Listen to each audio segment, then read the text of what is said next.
What's up, hackers? Happy Saturday. Welcome to Saturday Hacker Day. And today, well, we have a bit of a special report coming to you, starting with This Week in Cyber. We're going to be doing a little bit of a slightly different format because we need a deep dive. The last 24 hours have seen some absolutely phenomenal activity in the cybersecurity realm related to CVE 2021-4428, also known as Log4Shell. Somebody was trying to call it Logjam, but I don't think that one took. And so what we're going to do today is we're going to do a deep dive on this vulnerability, what it means, how it works, how to detect it, and how to mitigate it. There have been a lot of proof of concepts for this exploit going around. It is one of the scariest, I think, vulnerabilities, 0 days, that we have seen in quite some time. People have been describing it or comparing it to Heartbleed or Shell Shock in years past, and I think that might even be understating the severity of and the omnipresence of this vulnerability. So we're going to do a full deep dive into it.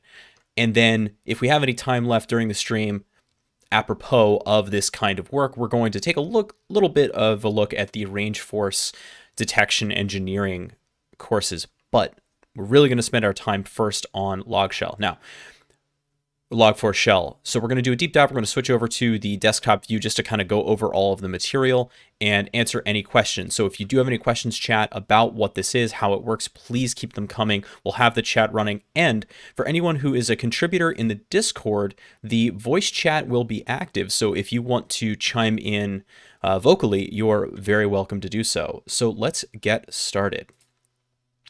Okay. Thanks to Kevin Beaumont, aka Go See the Dog, for this wonderful logo for Log4Shell. And so what are we talking about here? We are talking about a vulnerability in a Java library known as Log4j. Bring some music back up. A little bit of music never hurt anything. Yeah, just a little bit. So the vulnerability is in a library, Log4j. And this is what makes this vulnerability so insidious. The Log4j vulnerability is everywhere. Java applications of all stripes use this library to perform logging. Consequently, and we'll get into the technicals of how it works, but consequently, this thing is all over the place because Java for years has been the first choice of enterprises looking for easy cross-platform development. That was the whole selling point of Java. Well, now that it is as ubiquitous as it is, this particular library has quite a wide footprint. So what is this thing? What are we talking about here? In order to understand what's going on, and you'll see some of these attack strings, these exploit strings, you have to understand that Log4j has a feature that takes advantage of the Java naming and directory interface, the JNDI API. All right. And what you can do with the JNDI is essentially set up a URL scheme that allows Java to look to access data across different kinds of sources. So you can see this pipeline here. I really like this diagram where you have the JNDI API, and then going down into the SPI, you have a bunch of different pipelines that the JNDI request can follow. Well, one of them, as it turns out, is LDAP.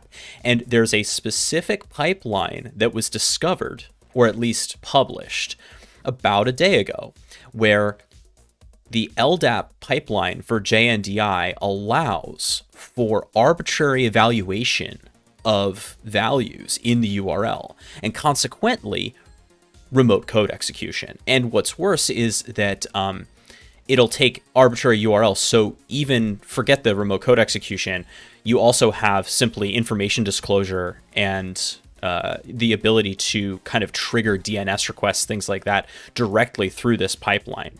And that's why you've seen in a lot of these demonstrations, let's actually go to see if we have one of these set up. I think I have it in Tenables or Blue Mira's write-up. I'll find it. But basically, Minecraft was one of the first places people were looking for this, to see basically you could send a log, or sorry, a chat value with the attack string in it, and sure enough, as soon as you did that, there was an immediate network callback. So we obviously have an issue here. And since then, there has been evidence of the presence of this Log4j vulnerability across the internet. So this repository has been tracking the Log4j attack surface, and some of what has been discovered is pretty terrifying, to be honest with you. Let's take a look at the internet section here just to see. So we know that it's in Cloudflare. And what you're looking at here is kind of the attack and then the proof from a DNS tracker to show that the DNS request was requested, or the DNS request was triggered. Looks like there's some Google, possibly. The Apple one was really interesting. Yeah, it looks like Apple has, and there's that JNDI that we talked about. We'll look at that attack string a little bit more. So obviously this Apple component is using this. And as you can see, the attack doesn't look that complicated, right? It's just providing that string in through user input. And that's because what's happening essentially is you have a system that is logging whatever's taking place in the application, and then that logging pathway, right, is using that JNDI evaluation to make this happen. Really, really concerning. So user input has a direct pipeline into the logging, and away we go. Now, this is user input from like a form field submission, but we're also seeing uses of like user agents, right? How the browser advertises what it is. That is often logged as well, and that is being used as an attack vector for this vulnerability. Some more Apple, you can see it looks like iCloud might have had something. There was even a demonstration I saw that for a while you could change your iPhone's name to this vulnerable string and trigger one of these DNS requests. Steam is another one. We've got Tesla. I'm just putting this out here to demonstrate the ubiquity of the vulnerability. It's bad. And one of the things that's going to make this so hard to remediate over time is that Log4j is not just an application, right? It is a package that or it's a component, a dependency that many applications will have bundled into them. So if we look into, let's see, components, we know already that this is a component in Ghidra, interestingly. It's kind of funny. We know that it's in Blender.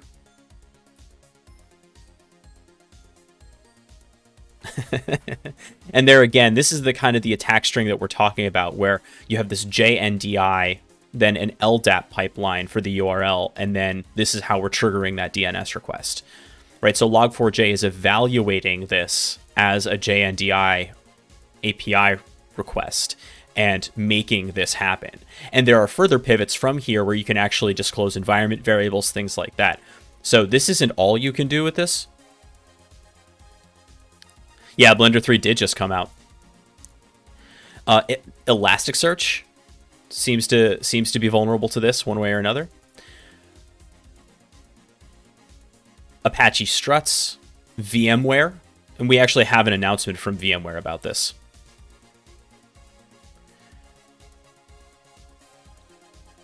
Really, really, really scary stuff. Okay, so I'll also add that these are kind of the super popular applications and components that we know have these available. But I would also say that because Java has been the first choice for line of business applications, enterprise software, for so long, I don't know if you've ever heard the term dark matter developers, but dark matter developers are essentially developers that work in-house, right? That they write line of business applications, they are doing a lot of code, but it's not going to see the light of day. It's not getting into an app store necessarily, right? It's kind of very, very proprietary and only used internally in an organization. Well, a whole bunch of that dark matter code is Java, and I am confident that quite a lot of it is using Log4j. A good example of one of these, this isn't actually line of business, but it's used in line of business stuff, is SAP's Crystal Reports. I know for sure that Crystal Reports is using Log4j based on my own research that I've been doing to try to mitigate this thing across the organization that I work for. It is absolutely everywhere. As a matter of fact, we saw today that this thing is even on Mars because the Ingenuity helicopter, which is powered by Linux, uses Log4j. And in fact, back in June, the Apache Foundation, which maintains the Log4j project, was bragging about the fact that Log4j was on Mars. Well, cool. Now we have this vulnerability on Mars as well. Now, let's talk about how to find it. We have a number of detections for this. So let's talk about finding the vulnerability, and then finding exploitation, because those are two different things. Finding the vulnerability, it's technically alien malware now. It's at least extraterrestrial malware, right? And it's a 0 day. It's not malware yet. But okay, so in order for this thing to be exploitable, there are two things that need to be true. One, your Java application has to be network facing, right? It has to have some sort of ingest for for user input from the network. I'll actually modify that with kind of a subcondition that it also needs to have outbound network access, right? That's one, and 1A. And two, the user data has to be getting piped through this logging service in order to have Log4j take it, evaluate that JNDI URL, and then cause the exploit to be triggered. So those two conditions have to be met, and it's not going to be clear for all of the things that you may have or that any arbitrary organization may have whether that is the case. This is going to take a lot of really deep inspection into applications that are in use to find out whether Log4j is in use. And ultimately, in a lot of cases, it's going to take a lot of vendor-side remediation, right? So for example, if you have an application that you've deployed in your environment, but you didn't write it, you're going to have to rely on the vendor to know whether this thing is using Log4j in a way that is exploitable. Now, you don't have to wait for them, because you can use all of these scanners that have come up. Let's see. Log4Shell detector. So for example, oh no, sorry, this is a different one. There are Log4Shell scanners. I'll make sure that I find one, or somebody in chat, if you want to, you paste it in. They're up on GitHub. GitHub has been kind of the absolute resource for this. There hasn't been a lot of centralized, like official material coming out. It's really been an open source driven effort this last day.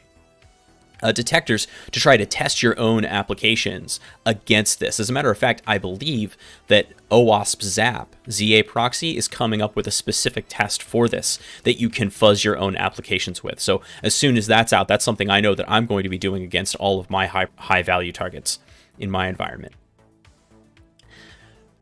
So that's what is necessary for exploitability.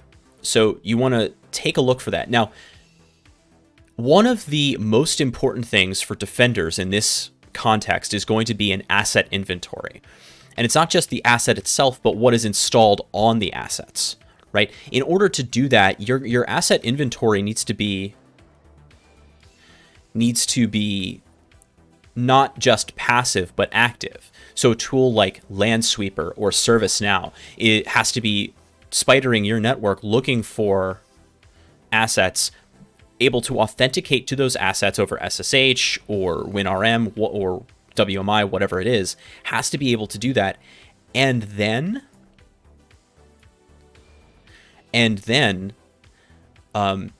you have to determine where Log4j, you're looking for Log4j in that particular case, and then you have to determine where it's installed in what application, whether you can make changes to it, whether you can mitigate it one way or another.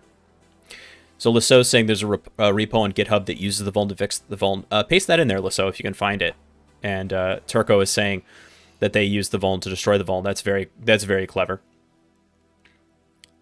Oh, awesome. Oh, wait, it is from Cybereason? Cool. Perfect. Log4Shell.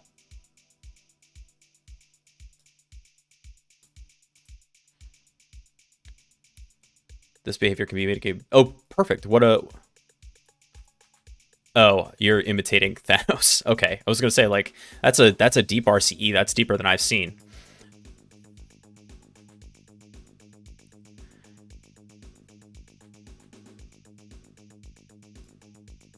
Okay, so what is it? This is setting like an environment variable.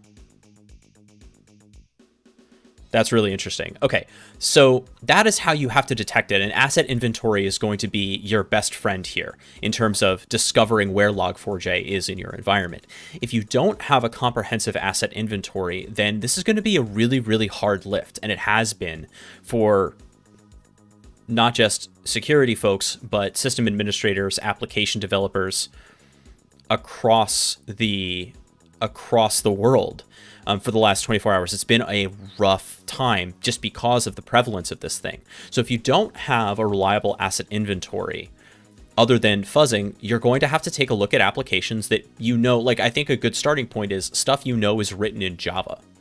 Okay? And if it's written in Java, you have a sense that it's going to use Log4j. Then you have to look to see if anything like Log4j is in the path for the Java classes that it's using, right? You can do a file system search for that thing, and as a matter of fact, with the tools that I have, I'm doing that in my own environment. Is I'm looking across all endpoints for anything that has Log4j as a file name on it, right? Just to see what I have in case I've missed something.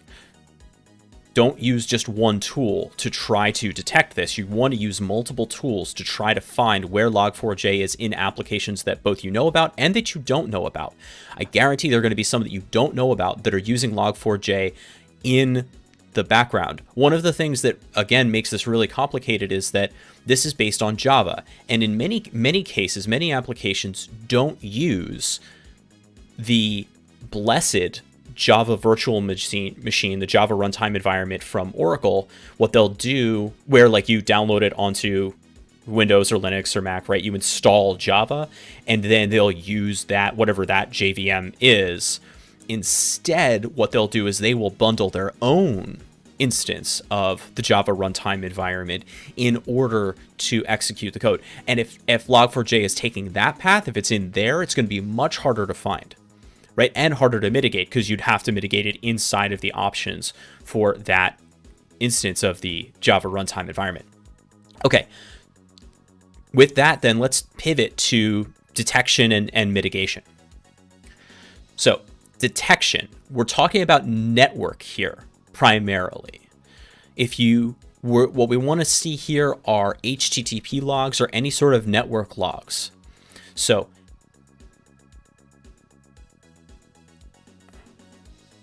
yeah, let's do a recap of the vulnerability. Sure thing, Cybernair. Let's do that. So to recap, what we are talking about is CVE 2021.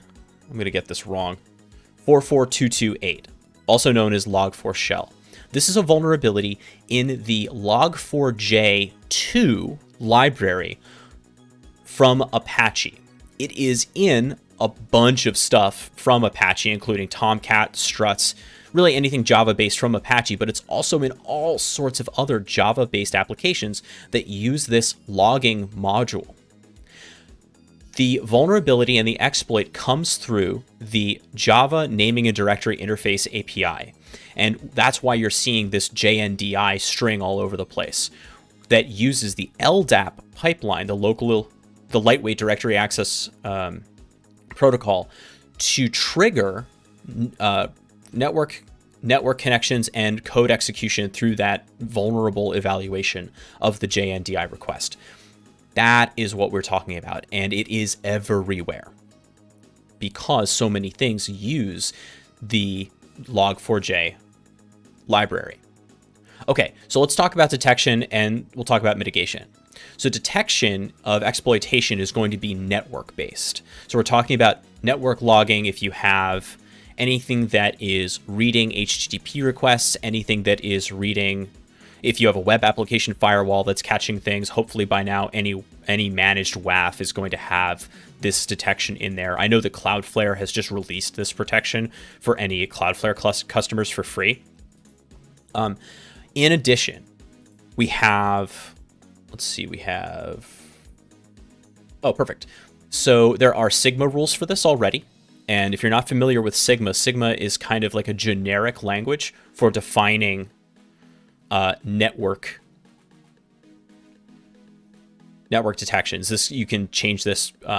You can convert Sigma rules to, pick your SIM of choice, whether you're using Splunk, if you want to change it to Suricata rules, whatever you want to do, you can do that here. But these are the kinds of things that you want to be looking for in your logs. Oh, B7H30, thank you so much for the raid. Now, these are basic, okay? You can see here we've got the $, we've got the bracket, the curlies. Security Live, thank you so much for the resub. We've got the JNDI, the LDAP, and then the slash. But I want an LDAP's DNS. There are other things that you're doing here. We've got some URL encoding for some evasion. Now, keep in mind that these are not comprehensive. I have seen quite a few evasion techniques, and this is one of those situations where, I kind of wish people would keep it to themselves. You know what I mean? Because there's no way that there's no regular expression that you're going to find that is going to catch all the possible permutations of this. But this is where you want to start. And then you want to be watching outbound traffic from anything that you know is using Log4j. And you want to see if there's an uptick in DNS, if there is an uptick in really outbound on any ports that you wouldn't expect it to be using. You want to be watching for that as well. So if you have a good baseline for your servers and you have variations from that baseline, that is going to be something to look into as well. But definitely start with some of these network-based detections.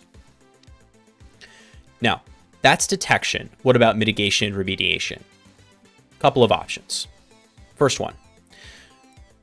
As of yesterday at noon Pacific time, version 2.15 of Log4j, so the current version available directly from Apache, is patched against this vulnerability. So if you have the ability to update the version of Log4j that you're using, that is the best possible remediation. Lamparus, thank you so much for the follow. But if you can't do that, for whatever reason, whether it's baked into an app that you don't control, whether there's some other reason why you can't upgrade to 2.15.0, then you have a few other options. And this is where I've been a little frustrated with the security community online, because everyone's like, haha, look at this exploit version. But literally nowhere did I see an actual demonstration of how to remediate or mitigate this thing. It's been very annoying to me because I have application owners who are asking me. I'm not a Java guy, so I have had to do a lot of research to figure this out.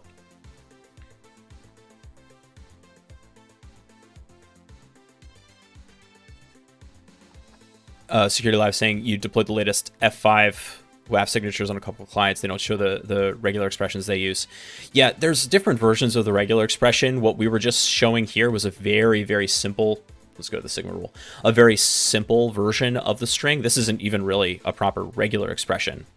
There are lots of things you could do to change this up. So, use that as you see fit. But yeah, so that's for detection. But again, for mitigation, for remediation, I should say, what you want to do is, if you can't update, there are two options.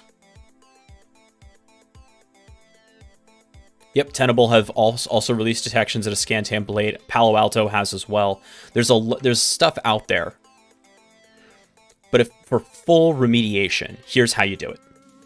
Okay? And there are like every report I've read has said this in kind of a different way, and it leads me to believe that they don't actually understand what they're saying. Or they weren't careful in the way that they worded it when they looked at the Apache report. So here's how you do it. The first thing that Apache is telling you to do is change the system property log4j2 format message no lookups. Now, I don't know about you, but that is super unclear. Okay? Because what is a system property? If you're not like a Java developer, you may not know what that is. Or if you're not a deep administrator of a Java application, you may not know what that is. And I didn't. So what they're actually talking about here is you can set up runtime values for the JVM, the Java Virtual Machine, and you can do it in really two different ways. The first way is in the Java properties file.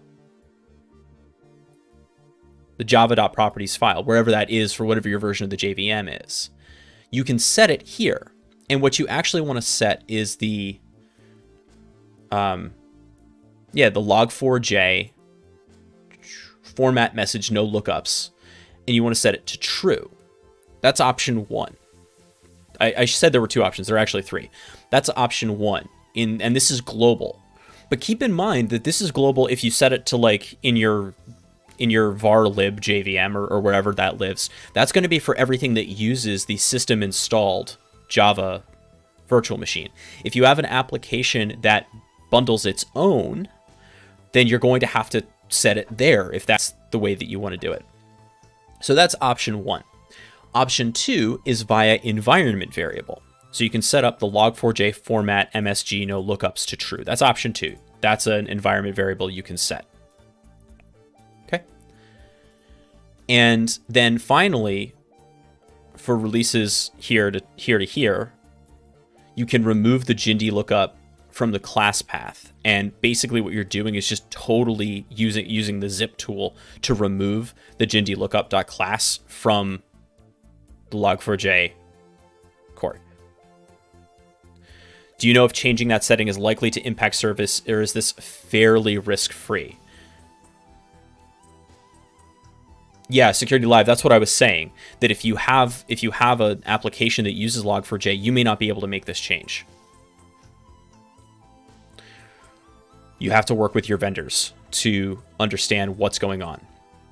That's why detection matters. Now, there's one other place, by the way, that you can set this, which is at the startup.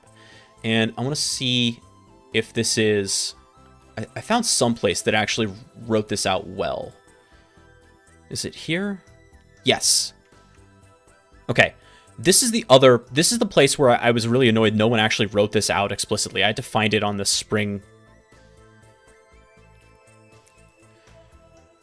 on the spring.io site after some serious looking. No, I wasn't looking at the mod security rules.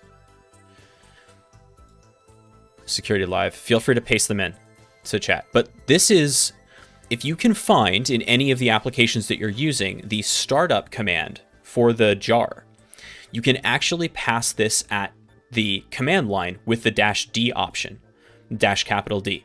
So you can set it to log4j2.format message no lookups equals true. You can set it there if you can find the launcher for whatever the application is. That's an option as well. So a few different mitigations for this depending on how this thing is deployed.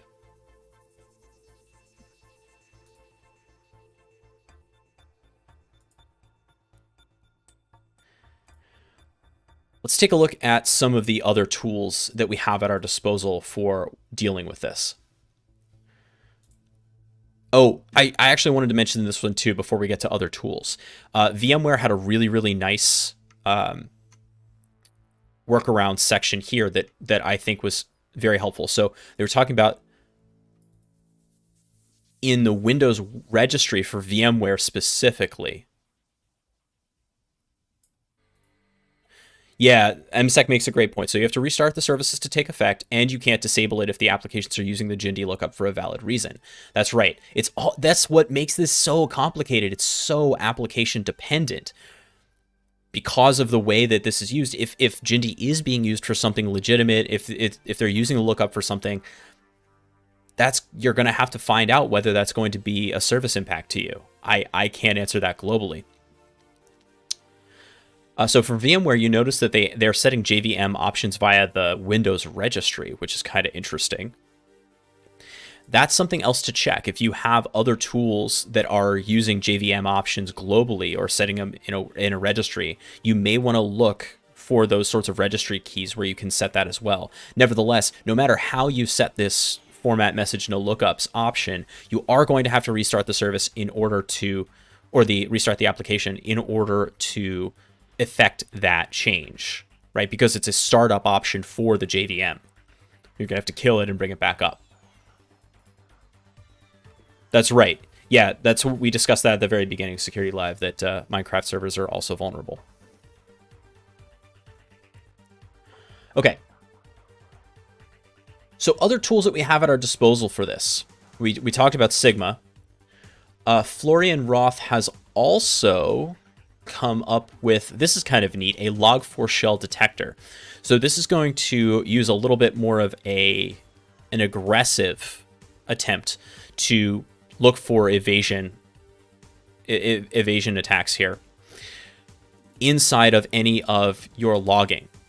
So you would run this against var log or something. So this is not super automated. This is definitely kind of a triage tool, very much like Loki, also from Florian, where you would run this on a server that you are concerned about having been exploited, right? Or having attacks run against it.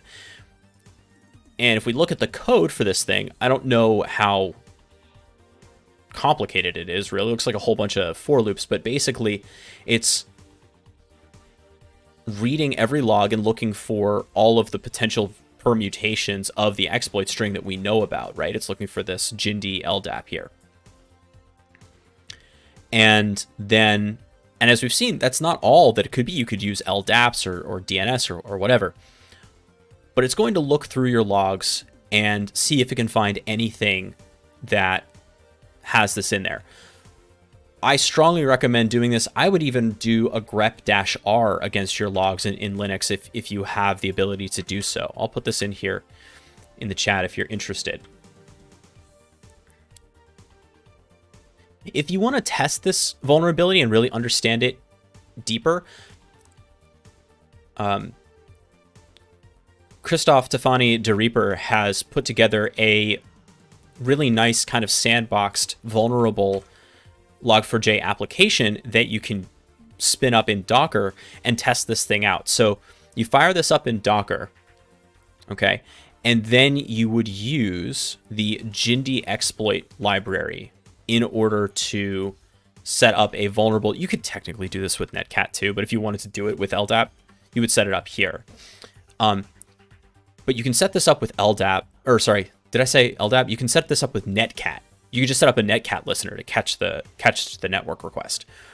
And then you fire off, this is your attack. It's in the API version header, actually, not even the user agent header. Here's the GIND. There's your LDAP request, right? And then command base 64 right here. There's the command and 200. And you can see that the command was actually executed. The file pwned was made on the system.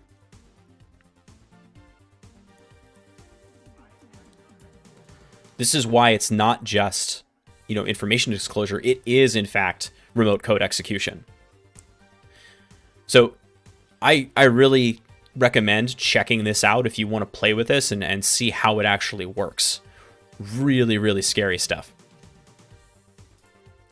Mubix has given us straight up hashes for Log4Shell. So if you have a tool that can look for hashes in your environment, look for like vulnerable Log4j versions, not Log4Shell itself. So if you have a tool that can look for hashes across your environment, like an EDR or maybe an antivirus tool, and you want to globally search your organization for potentially vulnerable versions of Log4Shell, use this. This is going to be a very fast way of getting after those Log4j versions wherever they are on the file system. We now know finally that version 1.0 is not vulnerable to this attack, because it doesn't have a lookup mechanism. So if you have Log4j 1.x in your application, you're actually okay on this one. It's Log4j 2 specifically that we're concerned about.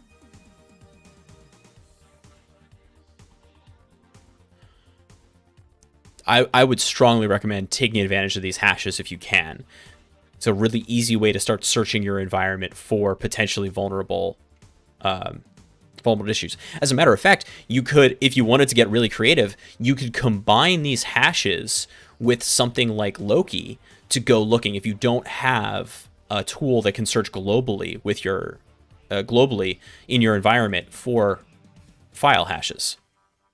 Downgrade now, yeah, exactly. But I mean, I think this speaks to one of the big troubles with this vulnerability is that so much of this is third party. So much of this is out of the control of the application user. It's really, it's on the vendor to be able to remediate. And a lot of times it's going to take a while. I saw some report somewhere that a vulnerable application, the vendor was saying, okay, we've identified it and we have slated this to be remediated in our next release, which is in a couple of months, which is pretty rough for a 0-day like this. All right, we talked about Log4Shell hashes. We talked about the surface attack. We did the vulnerable app. Trying to see what else we needed to cover here. Some good write-ups on this. Obviously, we have Lunasex. I'll put that in here as well for anybody who wants that. Does anybody have any questions that we didn't cover about this vulnerability and how it works? Or how to deal with it? Oh, here's the Yara rule for it as well.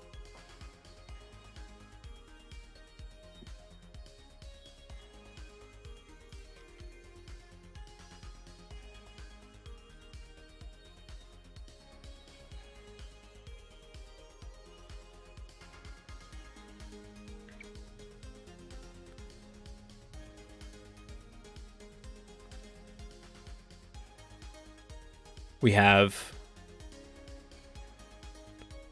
these strings. Again, pretty simplistic, to be honest with you.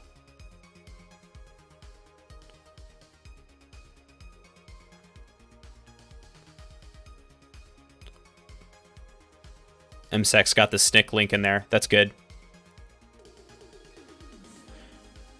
And these are, so in addition to the Jindy strings, there are exploitation strings in base64 encoded, things that have been seen in real attacks. And totally forgot to mention this, like instantly. As a matter of fact, before public disclosure, honeypots and other researchers across the planet were seeing this exploit being used in attacks, immediately, but even before it was publicly disclosed. So it seems like there was knowledge about this prior to yesterday. And as a matter of fact, there are some hints and some talks from Black Hat a few years ago that there was knowledge about how this might work.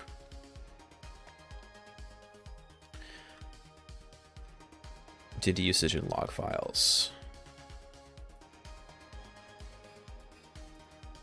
So again, the way that Yara rules would work, right, is you'd use something like Yara or even Loki to go search across a specific endpoint, unless you can pull this into an EDR or something else like that, to detect any instances of these strings inside of files on the file system. And any one of them is going to trigger this alert.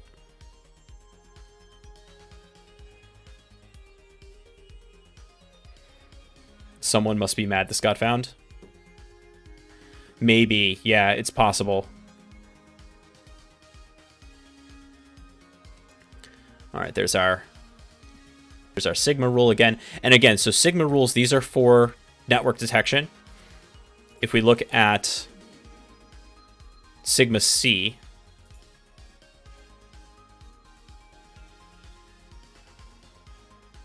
Sigma C is the ability to convert from the generic Sigma rule to a specific type of rule set, whether it be Splunk, FireEye, whatever it happens to be.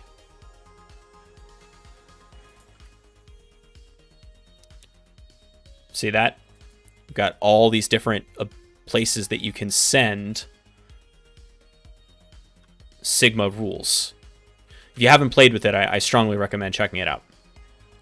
All right. I think we have pretty much surrounded this thing. So if you are a defender, my heart goes out to you. It's been a rough day. It's been a rough 24 hours. And it's not over yet. We have a lot more detection and remediation to do, I'm sure. And we have a lot of holding vendors to account to do to make sure that they patch their stuff. But yeah, I think we've pretty much covered it and given you what you need to know and some links to help you out if you have to defend your organization or defend somebody or something against this vulnerability, or look for it in your own code. So with that, I think we're going to pivot over to good old Rangeforce. And apropos of this conversation, we're going to do some intrusion detection and prevention with the SOC analyst track. Glad it wasn't published in 2 weeks' time. Yeah, for real. The holiday tradition of a barn burner 0 day, I could absolutely live without. So I'm pretty glad that we had at least some lead time before the big holidays here in the Western Hemisphere to check this out. So you take that back. Something worse coming? What's the matter with you? You go outside, throw salt over your shoulder, turn around 3 times and spit or something.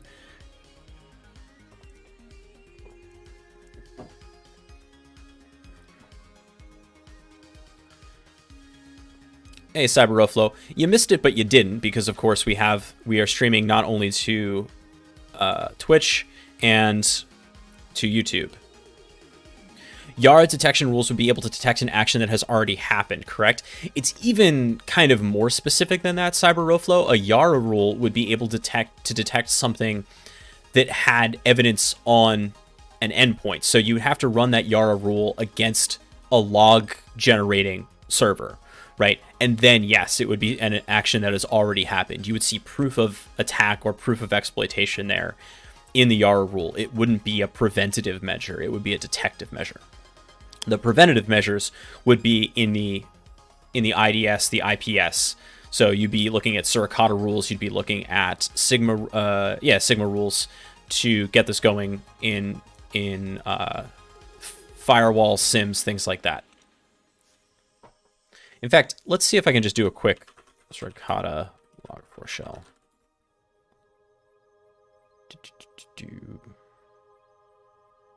Come on. This should not be this hard. We had... Oh, right. Actually, CrowdStrike was on top of it, as I recall.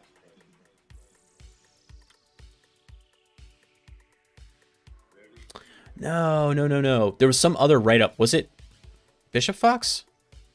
It was. Bishop Fox had Yara rules, and I thought that there were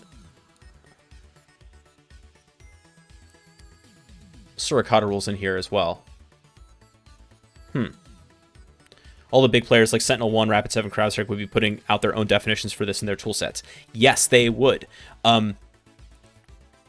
If you have managed services, if you have Palo Alto firewalls, if you have Imperva web application firewalls, things like that, EDR through Sentinel-1 or CrowdStrike or FireEye, yes, they are absolutely going to have this going on in their own rule sets. Absolutely the case.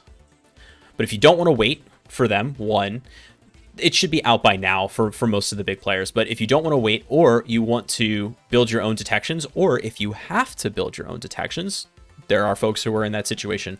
I wanted to make sure that everyone had these resources available to them to build out, because this thing is going to have a long tail. It's going to have a long tail. This attack is going to be around for years. Just because of how deep it's buried in a lot of applications, how much legacy Java there is out there, I guarantee, and how unmanaged some of these things are. I mean, just do a Shodan search for Tomcat, right? Or for struts. You'll find tons of stuff out there that may be vulnerable. So it's going to be added to, I think, the attacker's playbook for the foreseeable future.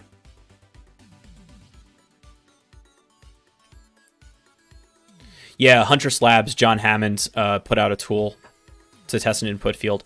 And one of the other things I was saying was that OWASP Zap is building, I believe, one of these into a fuzzer for Zap. So you'll be able to test it against your own applications as well as whatever else that you have permission to test. Don't do crimes. Oh, Kino here. I'm sorry I missed this. Thank you so much for the follow. All right, let's do some detection challenges then, since we're in this mindset.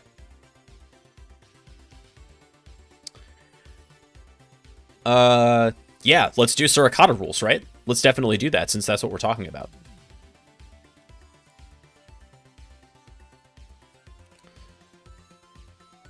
Start in Virginia? No, we'll start in Oregon. Rangeforce, if you're not familiar, is one of my favorite training platforms for blue team stuff. It has really, really good material for basic knowledge for incoming cybersecurity analysts and even some DFIR stuff as well. And it has a great overview of things like SIM work, Windows events. They even have a Vim tutorial in there, which I'm a big fan of. Dang! Cyberoflow, thank you so much for the cheers. Really appreciate that, friend. All right, what are we up to here then? Let me disable Vimium. So we're talking about intrusion detection systems and intrusion prevention systems. I do deeply love Vim. As a matter of fact, I love Vim so much that I did a whole session on it back during Hack Summer. Hey, SMF YCM. Okay, that is a hard one to pronounce. But if you go to the YouTube and check for Hack Summer 21, as a matter of fact, let's see if I can find it. We did a whole session. There it is, on Vim. How to use it like a boss.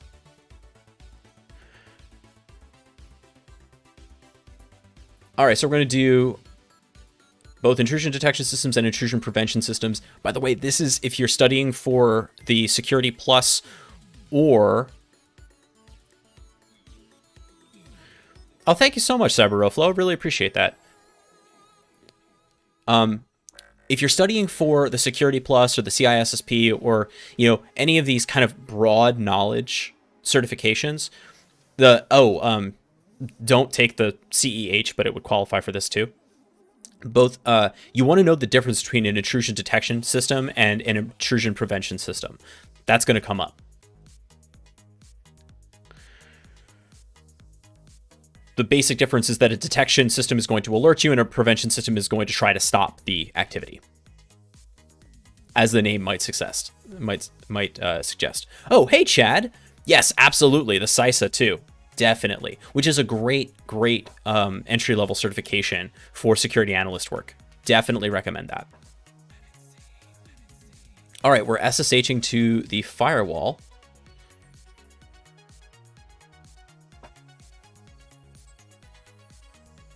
Should I try the Jindy exploit against this? By the way, let's talk about how you would do test detections on this.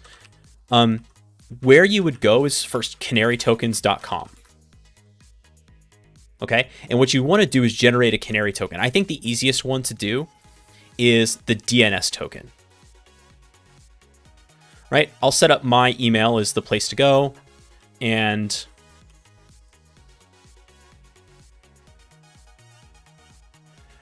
I'm going to create my canary token. So basically, if this token, if this DNS request is, or this DNS record is requested, I get a notification about it. That's how canary tokens works.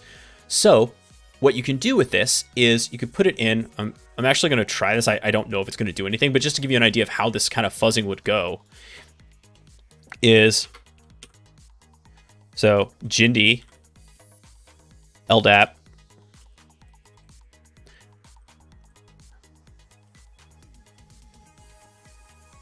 obviously that's wrong, but I just wanted to fuzz Rangeforce just to be cute. But that is how you would do kind of this fuzzing. You would use canary tokens to see if this canary token was triggered one way or another. Just checking my email now.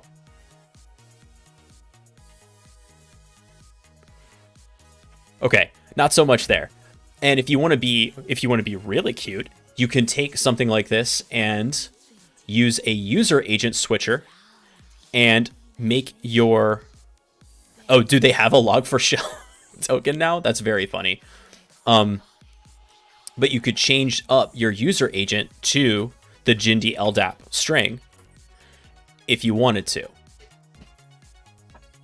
And just to see what happens as you navigate the web. The web might look a little bit different as you do that. I know that when I changed it up, like Google gave me the mobile view.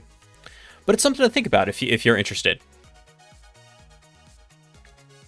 All right, so what's the actual thing that we're doing here? Let's fire up terminal.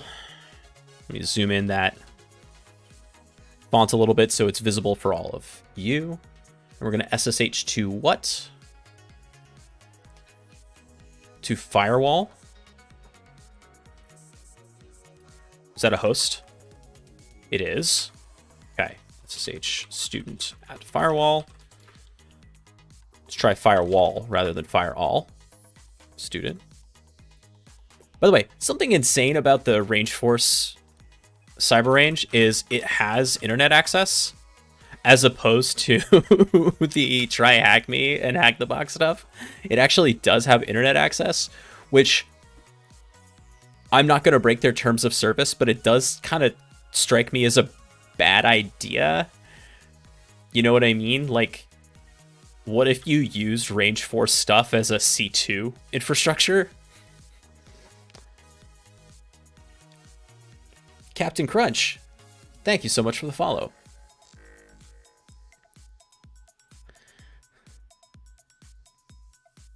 Okay, we're going to go bar log suricata. Okay, let's look at fast.log just to see what's up in here. I mean, I don't know what they can and can't do. I presume they can detect that. Malicious activity was detected. 192.168.6.4 2. So this is, it looks a little bit reversed, but basically what we're talking about here is that 10.33.33.1 is our malicious host.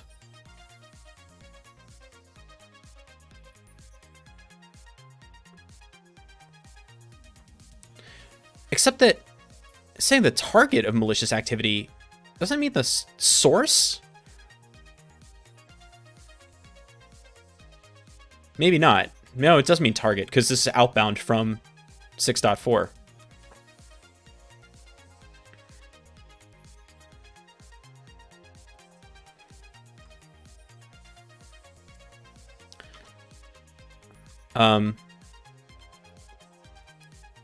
This is, yeah, this is 6.4. So it's outbound from here.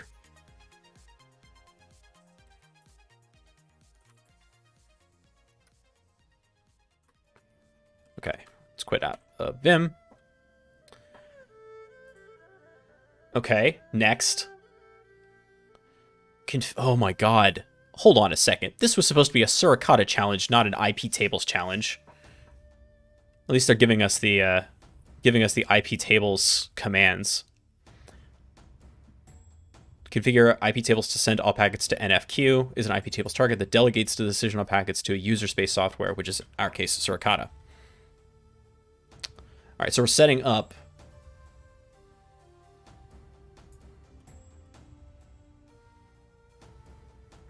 Suricata to do this.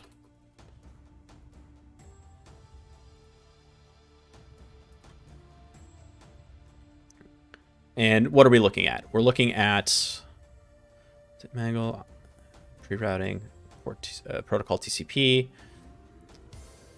destination port 80, source port 80, send it here. So this is for inbound and outbound. For HTTP, same thing here. And for DNS. So basically what we're doing is we're sending the network traffic to Suricata, and the Suricata is going to be the arbiter of whether the traffic is allowed or denied. That's the deal there. To configure Suricata to listen to NFQ, you need to enable it in the etc suricata suricata.yaml configuration file. Okay, sudo vim etc suricata suricata.yaml. The Death Star, thank you so much for the follow.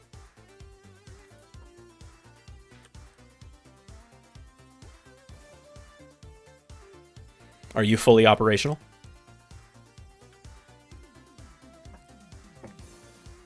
Look for the NFQ setting. We'll use the search to look for NFQ. There it be. Okay. Then we're going to set it to mode accept by just uncommenting this. Okay, save and quit. And I'm being a little explicit about what I'm doing in Vim because there was some comment about it. Remember that the thing that apparently only viewers of this channel know is that to save and quit in one keystroke in Vim, it is :X. You don't have to do ZZ. You can do :X to save and quit.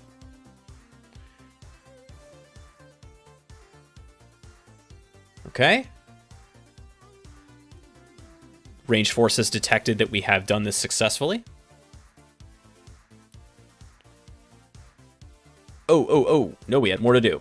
Okay, so we want repeat mark 1, repeat mask 1, and route Q2. So we'll uncomment this, uncomment this, and route Q2. The modus, so... Oh, accept / repeat / route. Basically, this is turning this machine into a router, if I understand it correctly, right?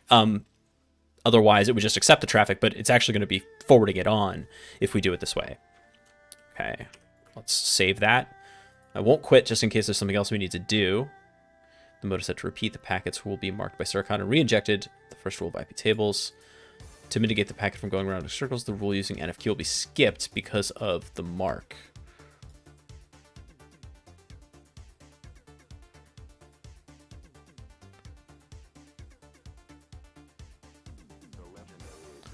If the mode is set to route, you can make sure the packet will be sent.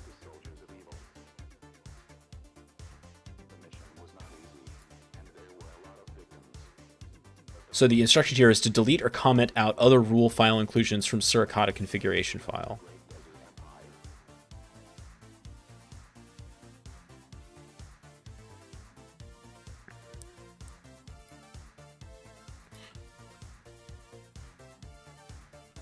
Which we've done. Hey, Trisma. Oh, rule files. Here we go. So we're going to comment out. Why did it do that? I don't need it to tab in. It's unhelpful. And then we're going to add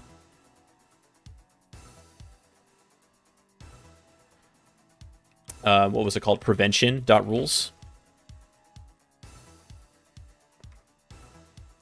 And once I save this, it should detect that I'm good here. It does.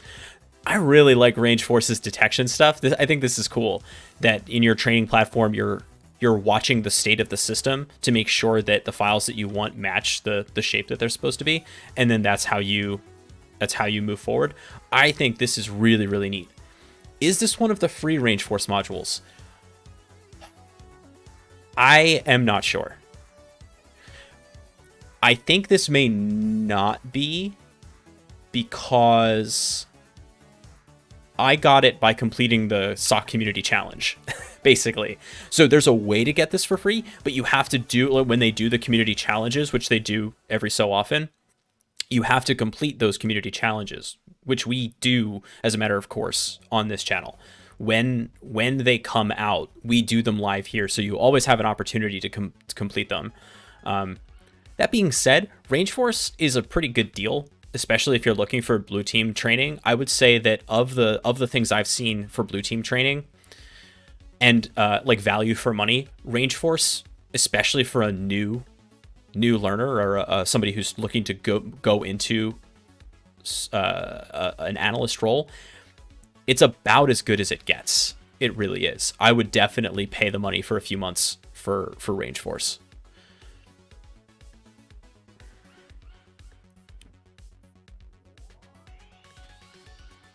Okay, we've done that. Now I have to actually write the prevention rule.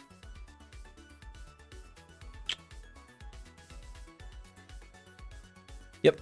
So this is to create your own prevention rules in accordance with the instruction below. So what we're going to do now is, in a new tab in Vim, I'm basically just doing Vim tricks now to demonstrate how we do this. So I'm going to leave this file open and I'm going to edit. And since I kicked off Vim with sudo, I should be able to do this no problem. Etsy Suricata and rules, and we're going to call it prevention.rules. All right, and you can see that I have this open in a new tab now in Vim. I can shift between them with GT, which is go to tab.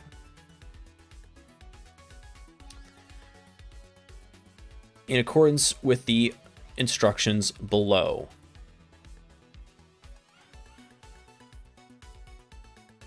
Wow, you're gonna make me type out that whole thing, huh? All right. That's cool. So rule 1 is we're gonna be action drop. This is a typing test. Protocol, TCP, source any, source port any, direction inbound, destination. So this is very specific. 10.33.33.1, destination port. Is there supposed to be an underscore there that I'm not seeing? I'm not super familiar with Suricata, to be honest with you. Let me look that up. Suricata destination port. Don't forget that habit of mind. If you don't know, look it up. Always look it up.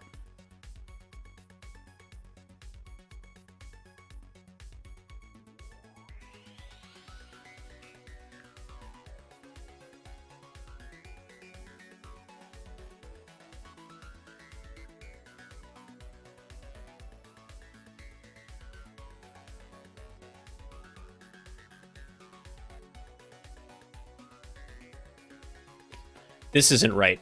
Or I'm not writing the Suricata rule correctly. It's not written like this.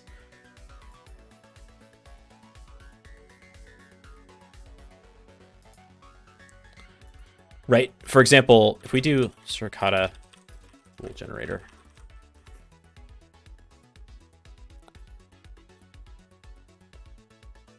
Yeah, let's go Snorpy.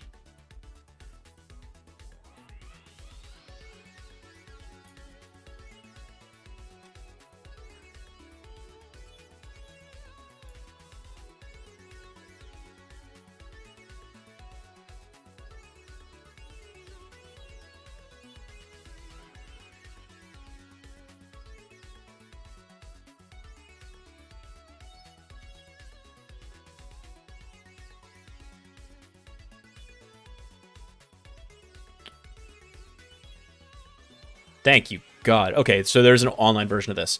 So the way this works, right, is... Let's see. Action, drop, protocol, drop, source. So we're dropping.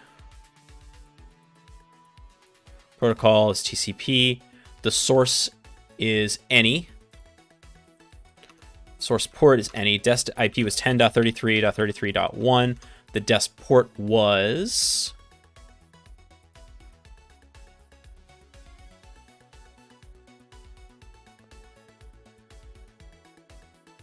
it's any, and the direction was outbound, which we've kind of set up here. So the dest port was any. And what else did they want? The signature ID is 10,001, and the message was TCP packet to malicious host, comma, drop.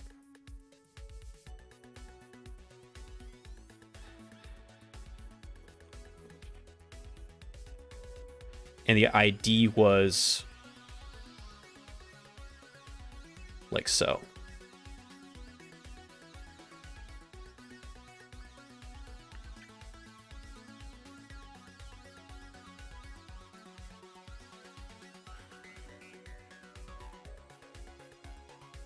Whoa. It lost my comment. TCP packet to malicious host, drop.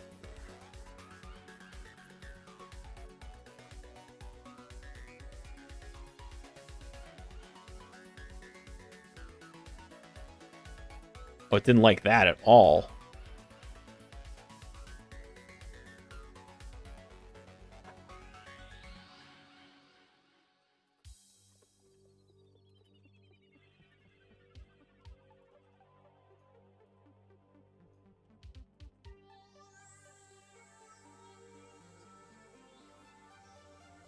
It didn't like the comma? Is that the problem? Yeah, it didn't like the comma. That's very funny. Okay.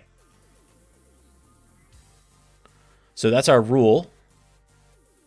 Let's write it this way.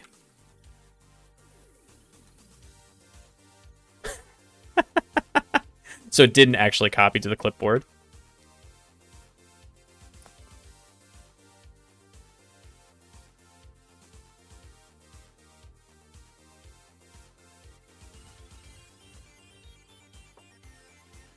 Much better. And let's go back to our documentation here.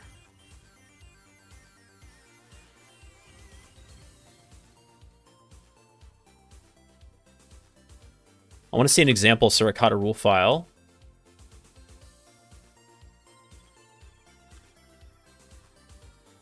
Actually, I don't have to guess, right? It's on the system. Let's tab E. It's in another thing. Let's edit Suricata rules detection.rules, right?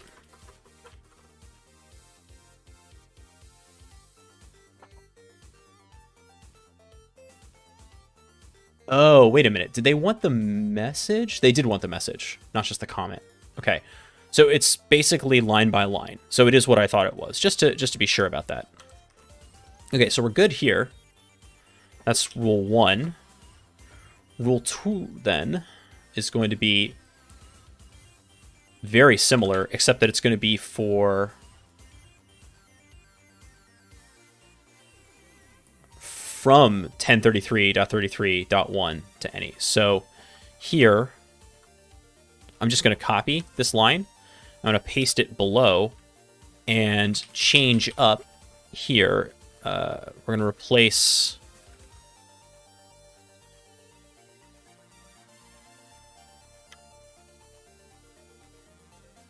Paste that right in there.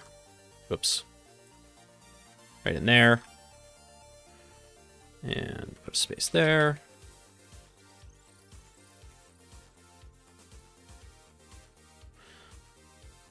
And we're not going to...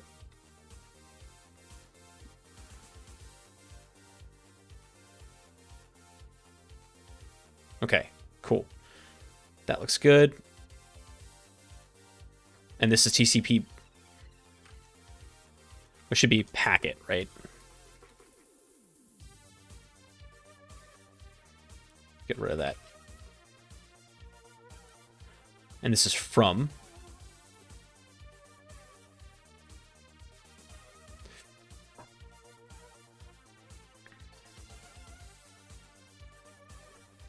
And that's rule 2. 10,002. Let's save that so far. Okay. And then... oh, we basically have to do the same thing for UDP rather than TCP. So what we're going to do is we're going to yank these 2 lines, and we're going to paste them. And then in Vim visual line mode, what we're going to do is we're going to replace TCP with UDP.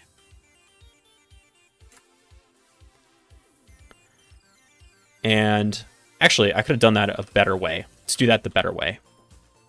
We're going to substitute TCP with UDP, and we're going to do it global and case insensitive. Cool, right? So that gave us the replacement here and here. Now we also have to change up the rule numbers, right? That's going to be number 3 and number 4.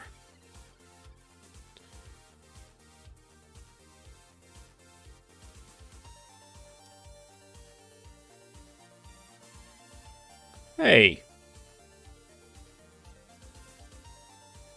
Write the rules in accordance with the images above, which we did.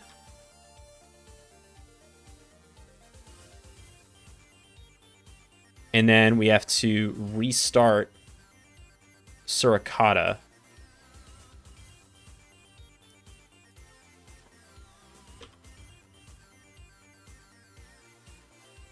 It is a systemd thing? Dope. Okay. Sudo systemctl restart suricata.service.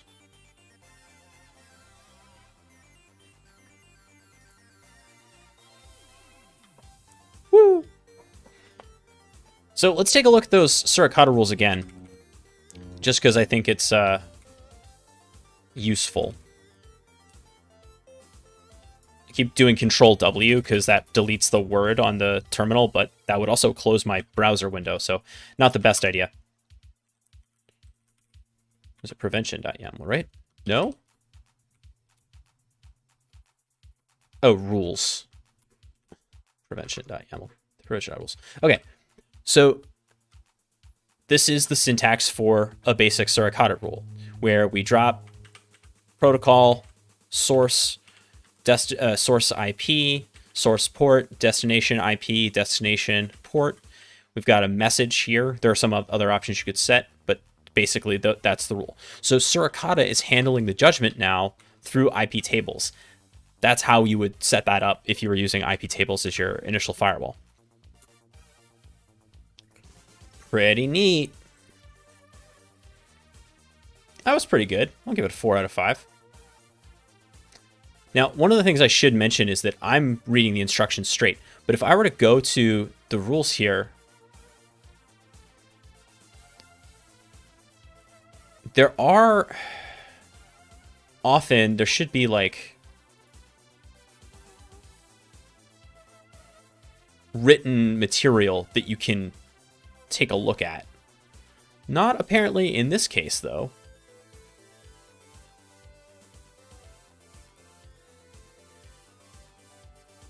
It was really write the rules, but it wasn't really a walkthrough about how to make rules. We figured it out, but it's one of those things where you have to know where to look. All right, let's end this module and do the next one.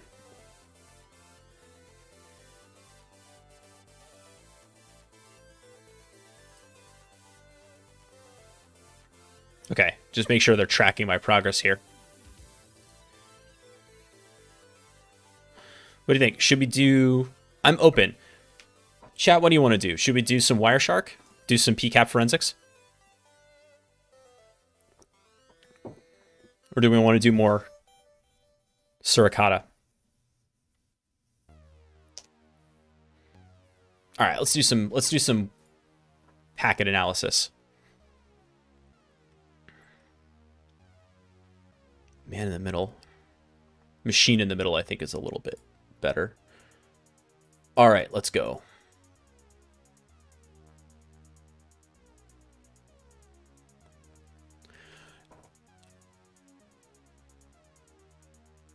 Am I going to do something really stupid?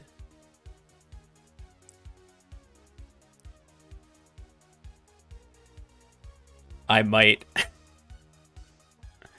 I might do something really stupid. The thing with a lot of these virtualized environments is like, I don't want to use your lab. I want to use mine. I haven't done anything yet. But it's like, I don't want to use your tool. I want to use mine. So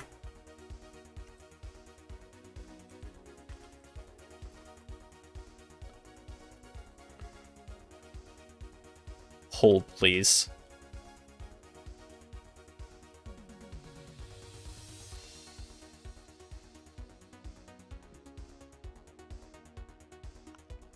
Yeah. No, I want Linux.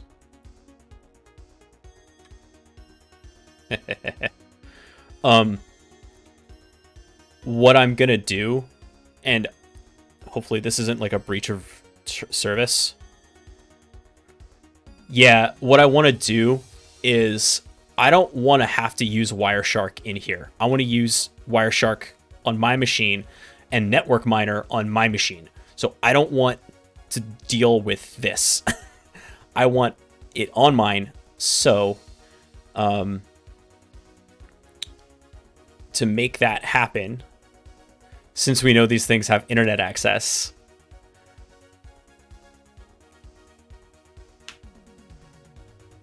yeah.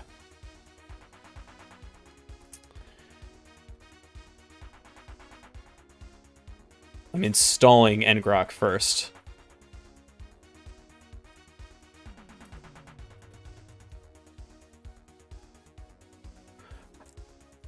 Am I viewing a remote machine from a browser? Yes, Leonor, I am. And what we know about Rangeforce's range is that... Whoa!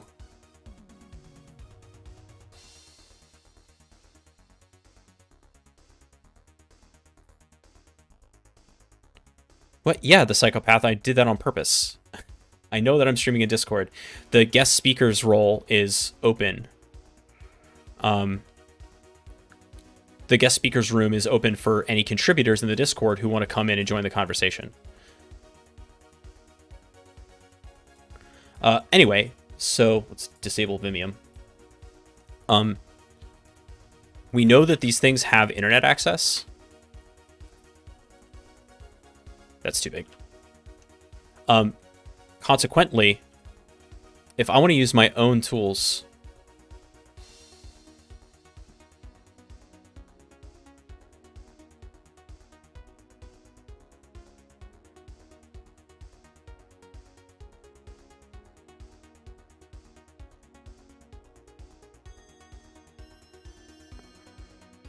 Theo. I don't know who Theo is, and I don't know what you're talking about, the psychopath.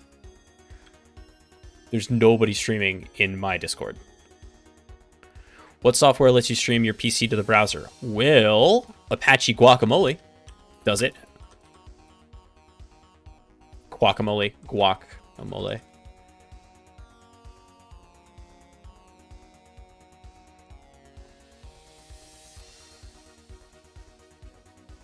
Which I suspect is what they're using.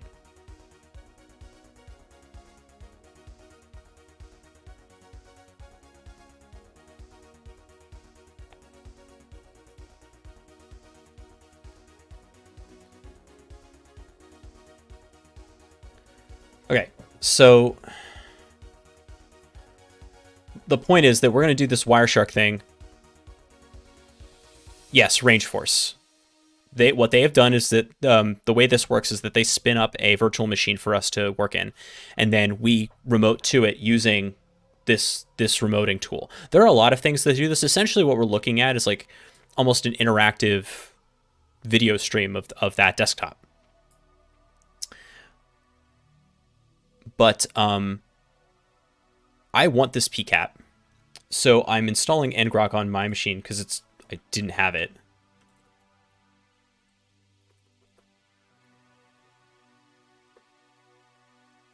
Okay, sudo cp ngrok user local bin, and I'm doing this not on screen for a second because you have to ngrok, you have to log in.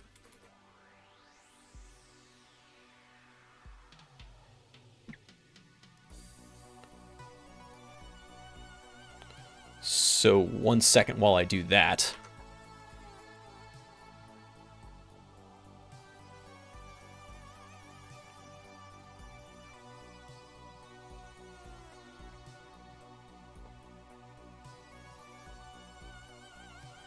Okay, now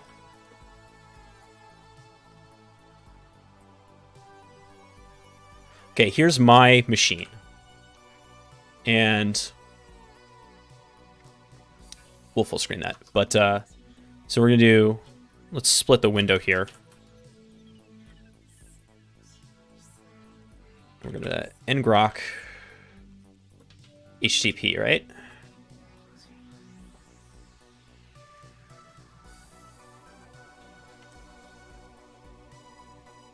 Right, ngrok HTTP 8888. Cool. So ngrok is online. Hey, somebody else. And what I'm going to do now is I'm going to do, this is kind of cool.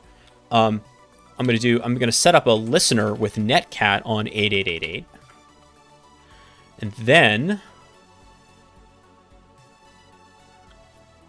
copy this. And then cd desktop and c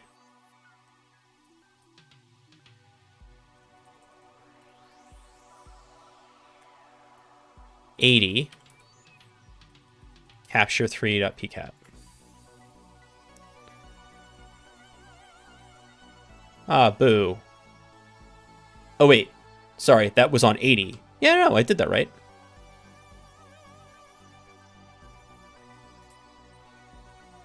Oh, wait, hold on a second. I want to see if it blocked.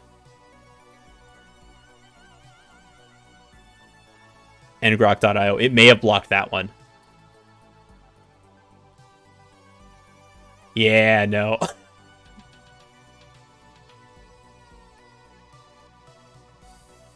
Let's see if I can curl it just to be sure. No. Okay, so they are smart enough at least to block ngrok. Now, at some point, not today. All right, we'll use their tool.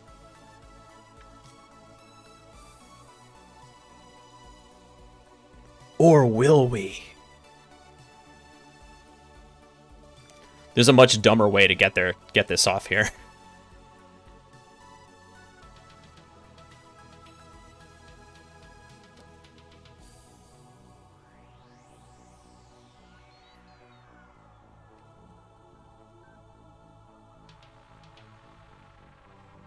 Exfiltration! Basically, I'm just being a child because I don't want to use their tool, or their version of the tool. I'm going to use mine.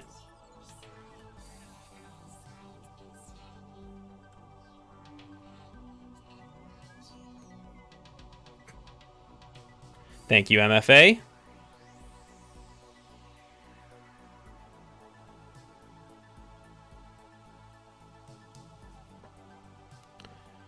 And there's nothing particularly sensitive here, so I'm okay with you seeing this. Thank you.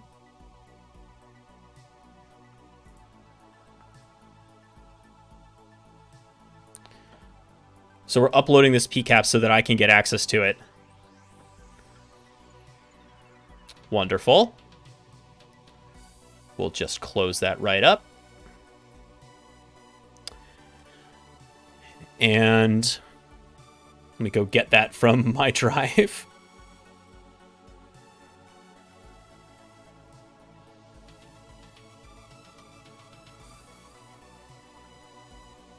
Hey, much better. Now, there is a reason other than just me being annoying about this. Good lord, 658 megabytes. Okay, well, that's yet another reason. I didn't want their processor to deal with it. I wanted my processor to deal with it. I guarantee mine is better. So, for a 658 meg PCAP, I don't want that opening in this lab environment. I'll take it very much. There, thank you very much. So, let me fire this up in Wireshark. Yes, I know that there's an update available. So it's loading the PCAP.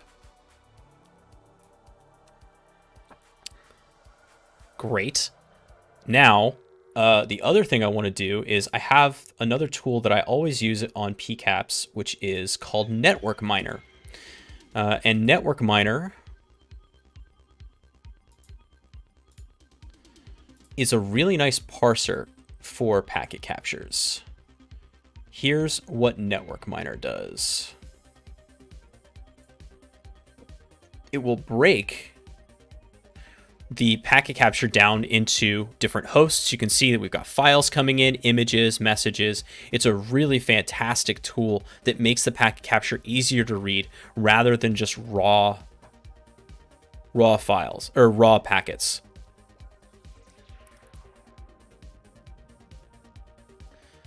So I like using this for a better understanding of what's going on inside the packet. And this thing is a beast too. This is like a real packet capture, right? Look at how many images we have, how many files. This is a lot of material. So I wanted to make sure that I was bringing my A game, so to speak, for this thing. All right. So this lab is focused on using cool network traffic. Wireshark, one weird trick. Cool network traffic analysis tool. Yes, never heard of it before. Okay, the context is you are a security investigator at a relatively small company who can somehow afford a network security investigator. You have just been notified that there might have been a computer virus going around the office and infecting the workstations. Time out. Time out. If it was going around the office on its own, what kind of malware is it actually? People studying for certifications, you gotta know this. Virus is not the right term if it was doing this on its own. Cobra Style has it. It is a worm. That's right. Vocabulary matters.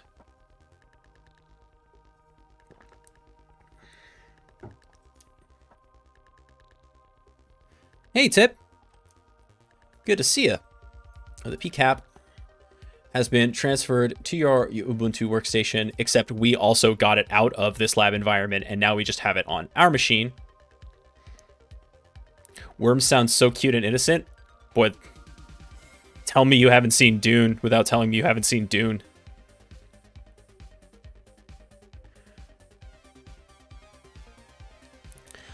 So let's do some basic Wireshark stuff before we use Network Miner.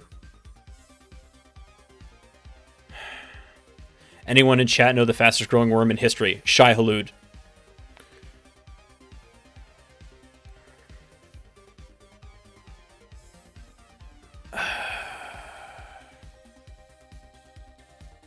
I mean, wasn't Stuxnet a worm?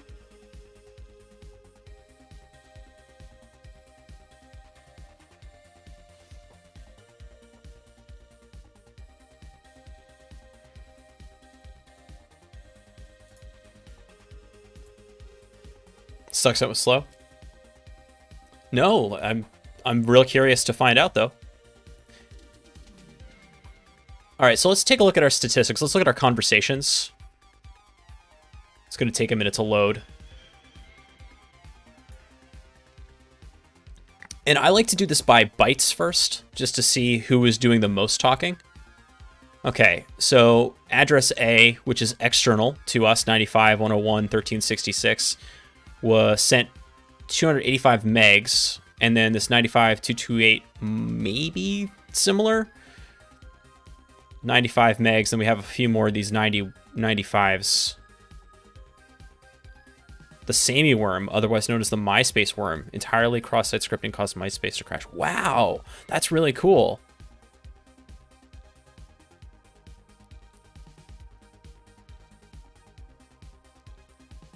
All right, so these 95s may be of interest, but then again, maybe not. We could do like a who is against these, right? 95, 101, 13, 66. We could do like a who is against one of those and see what's up. In fact, let's do so. Who is 95.101.13.66. That's like Akamai. So that might not be anything. 285 megs though. It could be streaming, you know, could be a bunch of different things. Let's see what else we have. We have statistics, protocol hierarchy. Again, with a capture this big, this takes a minute to load. Let's take a look at what we have in Network Miner. So this is cool too. Oh, there's our protocol hierarchy. So what we want to look at here is IP4, and you can see that most of it is TCP. Let's close up the UDP stuff then. Most of it is TCP, and this is where we start finding out what the data transfer really looks like. So you can see these graphs for our percent of packets. So quite a bit over SMB. That's really interesting. And we have quite a bit over SSH as well. Now, TLS, HTTPS, we're going to have some stuff there, but obviously there was some information going over SMB. So pretty interesting there. And then we do have HTTP as well, percent of bytes. We have data coming out there. So we're talking about SMB, we're talking about a little bit of SSH maybe, and HTTPS would be my guess for TLS.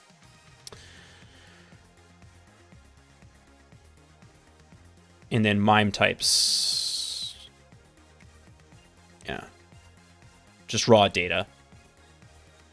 What makes that a worm and not a virus? So a worm is malware that can traverse networks, right? A virus is a piece of malware that attaches to legitimate software, okay? Just like a virus in real life attaches to a host. That is the difference. Can a virus have worm capabilities? Yes, but when you're talking about a worm, you're talking about the capability of moving from one machine to another.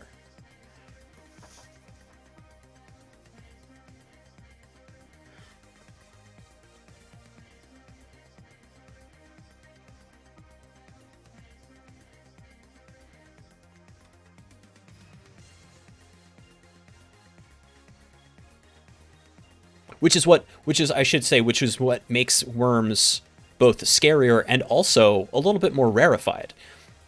You know, being able to write the autonomous code to have a piece of malware traverse a network.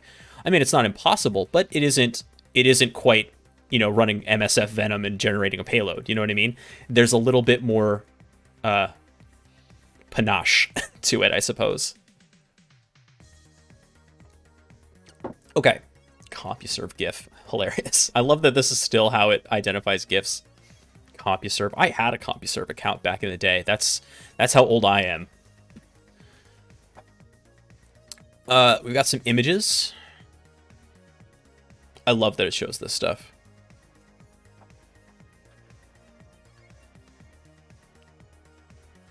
Yeah, I have a lot of memories of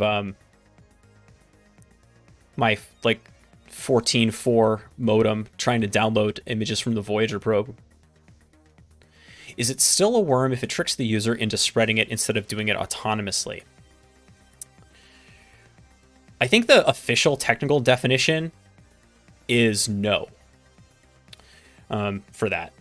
The welcome to CompuServe message when you connect. Oh man. Total flashbacks.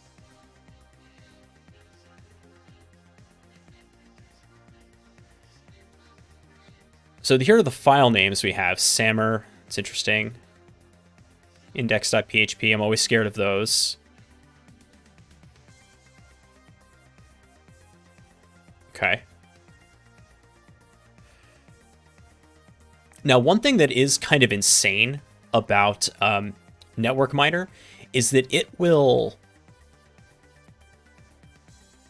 Bob.NorthwoodTrader, so we've got these addresses as well. It will extract the files for you automatically, and you may not want it to do that. Just as a heads up, So for example, this fave icon, I can just have it do like open file. Luckily, it's not there, but I can definitely do that. And that's why you want to do this as much as you can inside of a lab environment. Let's see, credentials. We've got some Kerberos credentials here. Look at this, it extracts Kerberos stuff for us right from the PCAP.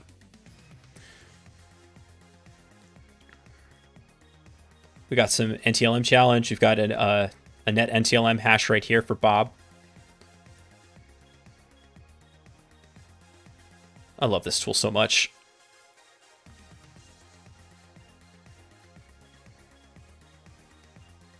These look like passwords. Okay, let's actually see what Rangeforce is asking us to do. What do you say about that? I have absolutely lost that window in the Miasmo stuff that I have open right now. Let's see.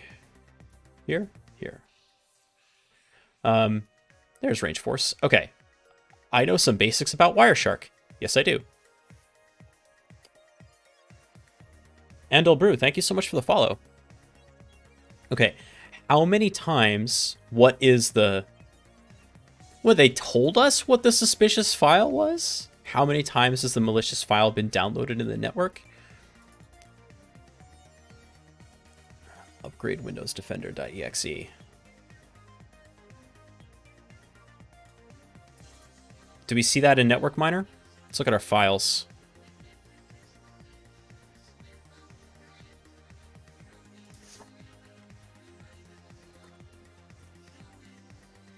No, we don't. That's interesting. Upgrade Windows Defender.exe.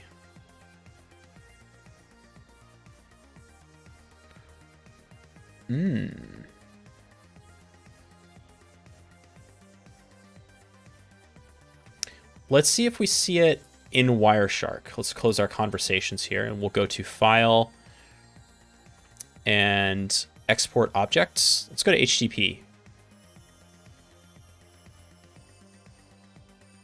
So much stuff in here.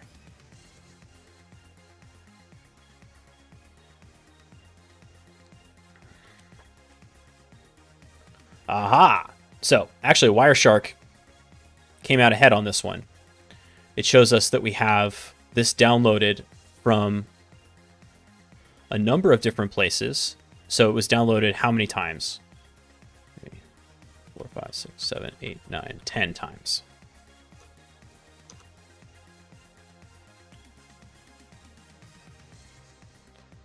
Insert one of the source IP addresses. Okay, I can do that.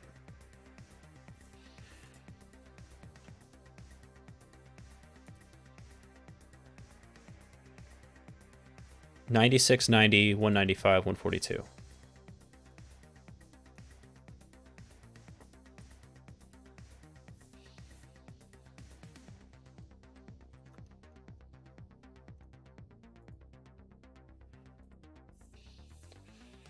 The application type is application/octet stream.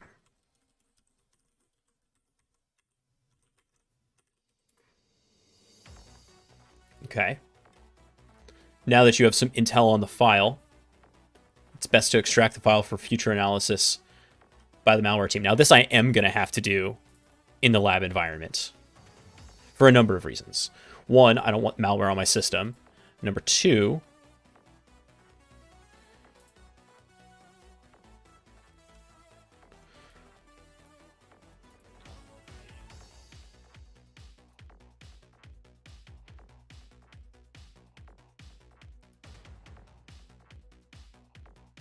I need Rangeforce to detect that I've actually done the thing, which it won't do on my system, of course. Hey, Angel.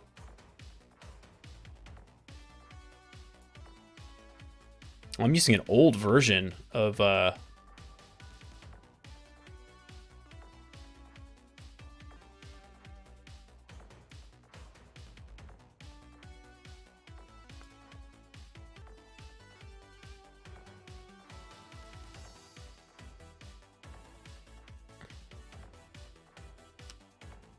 Yeah, Angel, you might want to check back. We did a whole early talk about how Log4j, how to defend against it, how to mitigate it.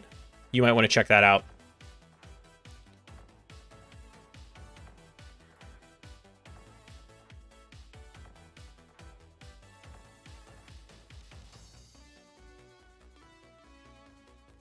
Wait, what the... File name. Let's sort by file name, I guess. Yeah, there's upgrade Windows Defender.exe. Let's save that. And sure, we'll save it to the desktop. Why not? Hey, MacGyver.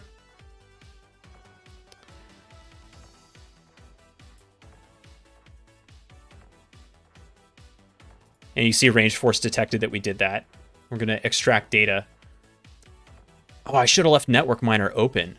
Network Miner had it. All right, we're going to do that. Let me reopen Network Miner.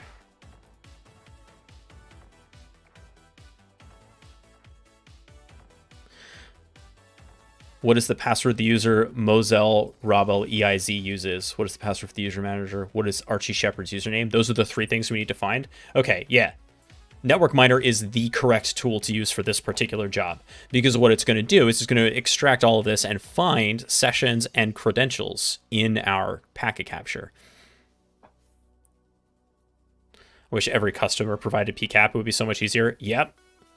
That's something that I think a lot of times in blue team training, there's a lot of assumption about what's available, which isn't super helpful. So for example, you know, in a lot of the threat hunting training, in all the threat hunting training, actually, it's like, oh yeah, go look at your sysmon logs. Man, sysmon isn't everywhere. Almost nobody has that thing actually deployed the way it's supposed to be. So you're not going to have the level of, any chance I can increase the font size? Yeah, I'm going to try. This thing is tricky. If I need to, I will use my handy dandy magnifier.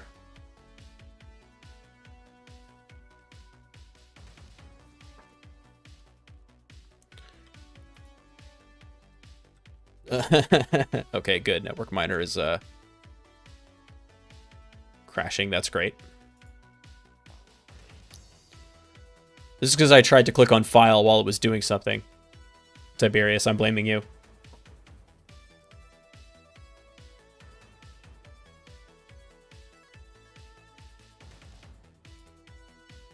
Incredible. No, don't report the problem to Microsoft. I don't care, and neither do they. Okay.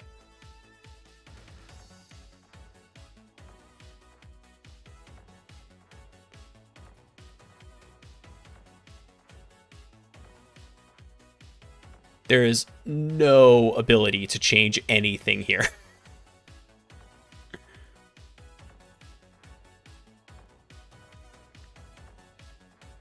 All right, so we're just going to leave it alone until it finishes.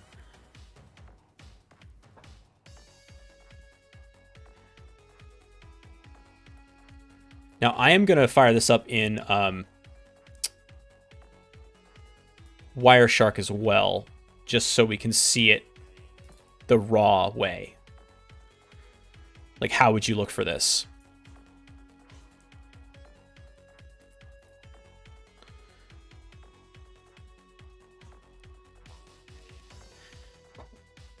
So one of the things you might do, because let's see how the question is worded.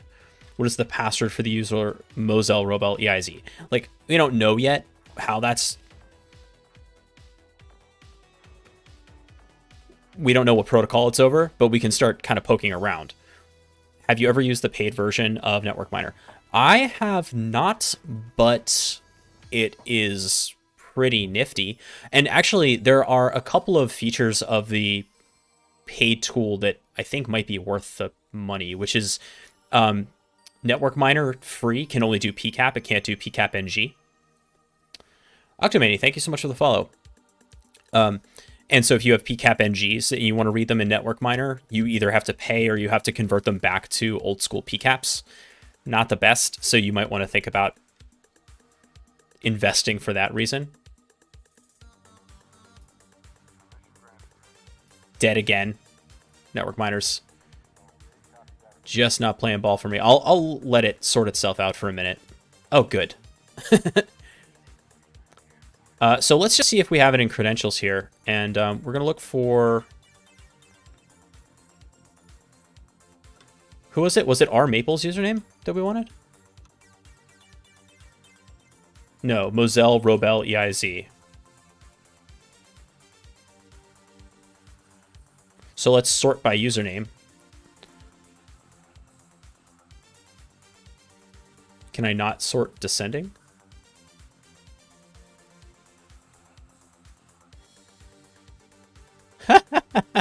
Look at this username. Manager or 1 equals 1.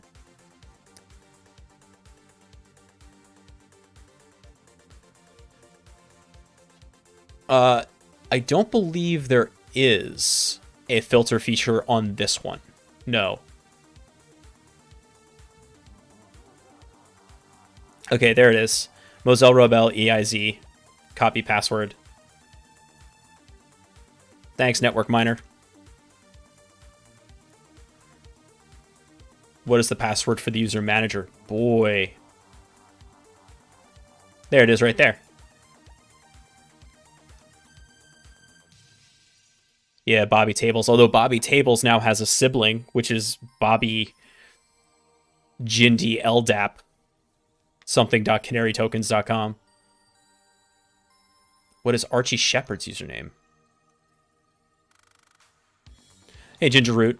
You know that we are. You know that we're working too hard this weekend. At least the blue team is. I totally forgot whose username we're supposed to... Archie Shepard. Archie Shepard. Who in 2021 is naming anybody Archie?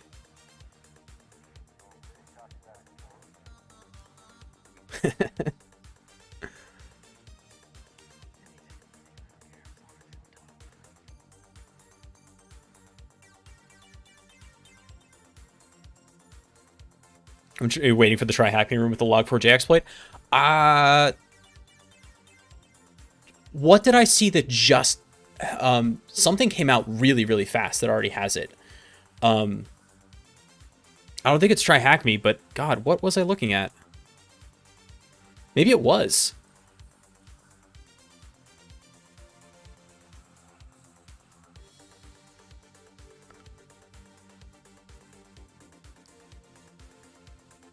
Yeah, I'm gonna... Did I like it? I might have liked it on Twitter. Let me see.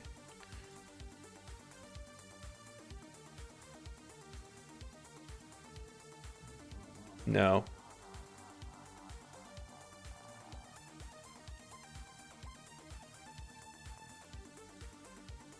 That's gonna bother me now. I thought I said it was in a Docker container. Oh, that was the vulnerable... Yeah, so actually, Tiberius, I don't know if you've seen this. There was a... I closed all this stuff, but...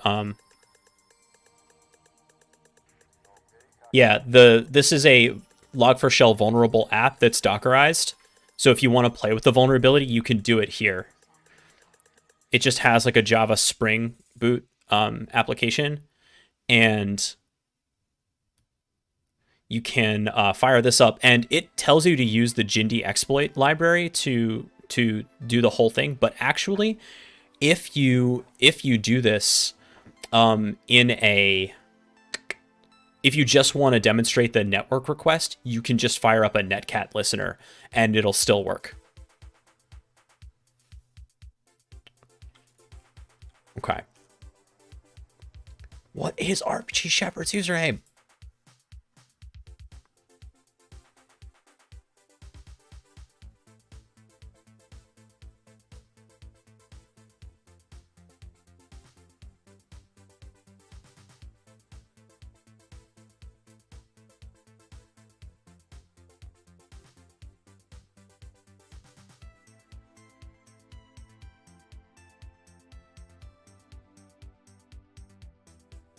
Hey, Shepard. Yeah, it's like, are we guessing these? No, there's got to be something we're missing here.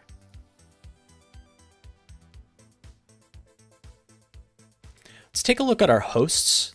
That might give us some clues.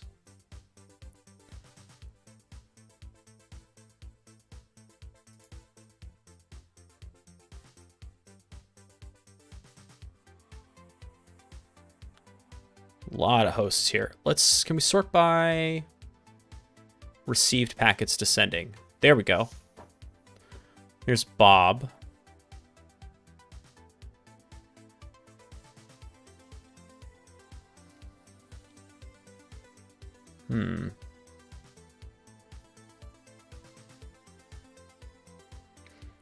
Or maybe it's a parameter somewhere.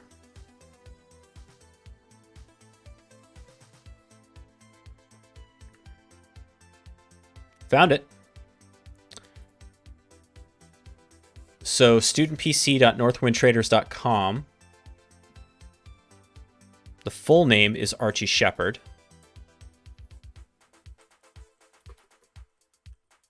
The question was, what is Archie's username?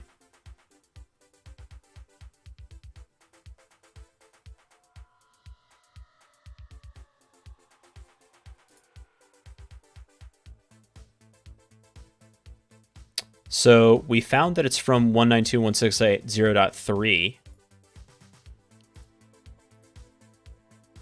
So let's go check out stuff from 192.168.0.3. Woo!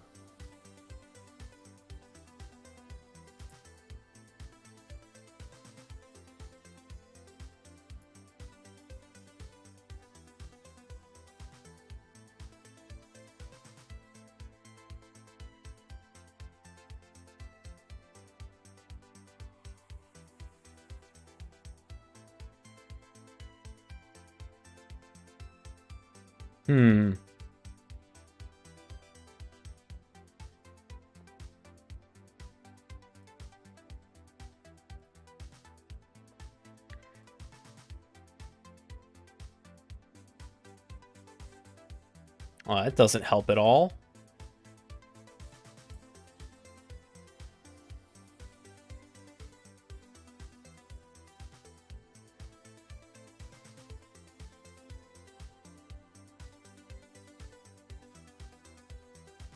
It's like the machine account.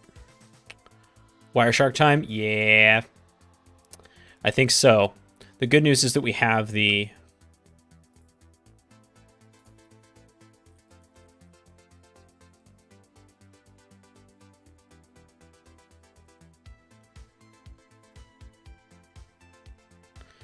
the IP. So we'll do source. We'll see what we have here.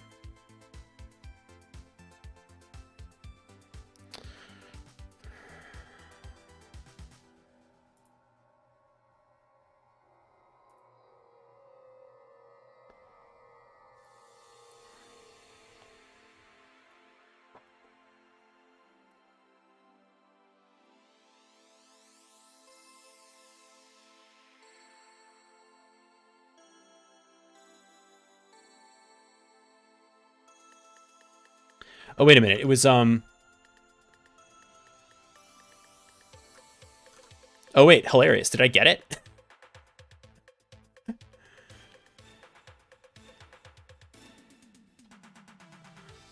Follow HTTP stream.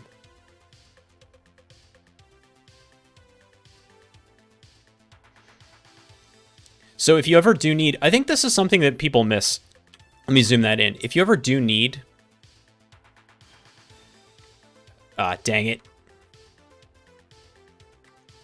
Right. If you ever need to look for something in the content of a packet, like the literal text of it, think OSI. HTTP is what layer of the OSI model?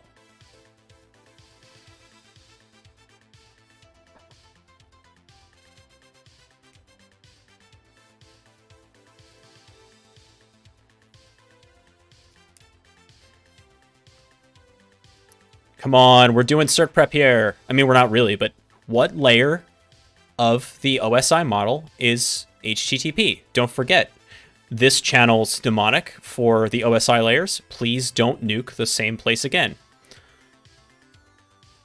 HTTP is not protocol, despite the fact that it ends in protocol. It is application. It is layer 7. That is right. So you can see it actually here in the breakdown of the layers of... It is 7, guys. It's 7. Sorry, not guys. Y'all. It is 7. Despite it being called a protocol, it is an application because it's the last thing that gets encapsulated. You can see this here in the way that Wireshark is encapsulating this, right? We have the data frame, right? Then Ethernet, then IP, TCP, and here. Now it's not complete, but up at the top here, we're looking at HTTP is the application. So if you ever need to look for like raw text inside of HTTP or FTP or whatever, you want to give it the application name, like HTTP or FTP, and then you could do contains and look for strings. You can do that in Wireshark. You just have to understand that what you're looking for is in that application layer. That's how you look for it.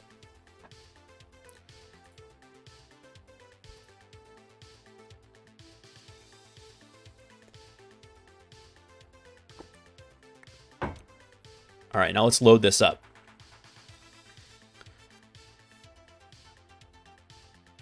Now, this is the whole conversation, but what we want to do is we want to get to the form post. This is the get. I want to find post. There it is, right there. Okay, so this is the form post to register that Archie Shepherd did. So there's username equals AB-like, and then there's the password. So we did find it in Wireshark. That was it? That was it? I'm giving this 3 stars.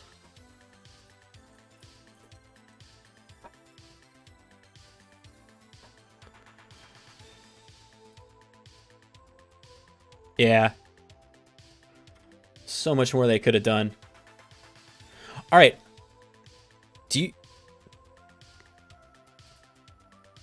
I am not feeling super satisfied by that. I don't know about you.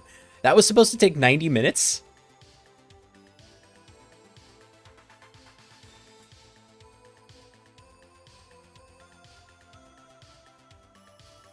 Okay. You know what? And Tiberius, I'm sorry if I'm like yanking this from you. We're going to try to run that Docker container. We're going to do that vulnerable app.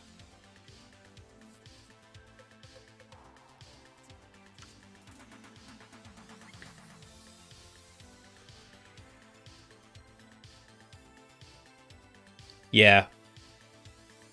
Let me see. Do I have Docker up and running? I do. Docker image ls. Sudo docker image. Do I have to start it? I cheesed it with Network Reminder. I used a tool. I used the right tool for the job. And as a matter of fact, the last piece was just in Wireshark.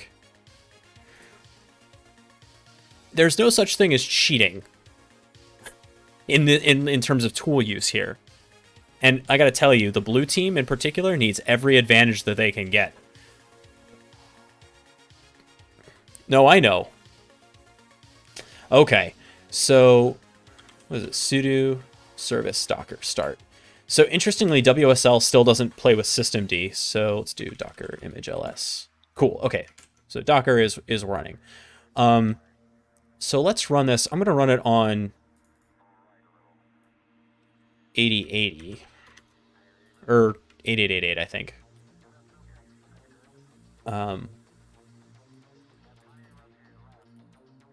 To 8080. All right, so it's gonna go pull that. So, all right, looks like it's firing itself up. Okay, the vulnerable application is up and running. Now, it's telling us to do all of this, but actually,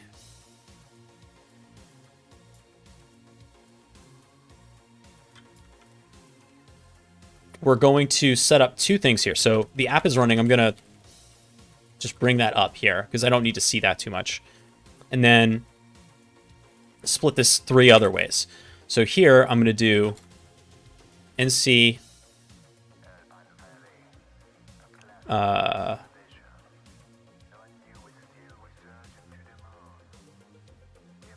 8889. Actually, I'll do 9999. Anything that runs Java and Log4j would do it, I would guess. So again, if anyone came in late, I strongly recommend that you go watch the beginning of the VOD once we're finished, because we did a deep dive into what exploitability and detection and mitigation for Log4Shell is going to look like. In order for this thing to be exploitable, there are 3 things that need to be true. 1, a Java-based service using Log4j has to be open and receiving input from the network, whether that's internal or external. The second piece is that the device has to have outbound capable, no, it has to be able to initiate outbound network connections. So that's number 2. Number 3 is the Log4j logging module has to be set up with the evaluate Jindy log messages thing. It has to have that enabled, but also it has to be logging user data that you can send exploitable stuff through. If it's not logging any of that for whatever reason, then it's not going to be exploitable. So that's why you're looking for stuff in form fields, you're looking for stuff in HTTP headers, you're looking for things that the user can send to the application. So those 3 conditions are necessary for exploitability. And that's why this thing is so tricky, because, yeah, anything that has an input field should be fuzzed for this. And that's why this is so tricky, because you may not know what is getting logged or how.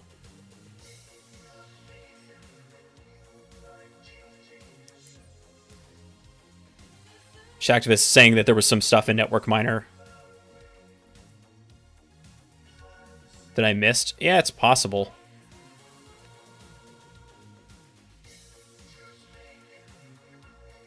If we sort by username, I wonder if we can find like AB like in here. Yeah, it was in here. Somehow not by IP address. Interesting. All right, so let's run this thing. So yeah, this is kind of crazy. I actually want to run this a different way. They said run it this way, but actually that's not accurate, because we're going to do some other stuff with it, right? So actually what we're going to do is we're going to do docker run -d. And we should also run it with --rm so that it removes itself when we're done. Yeah. Docker container prune. Yes. Okay. All right, now that Docker container is running, and what we're going to do now is we're going to, I have to get my IP address. I think it's going to be, that's the Docker bridge. I don't want that. Pretty sure I want my just like, let's see if this works. ETH0, that's not really my, all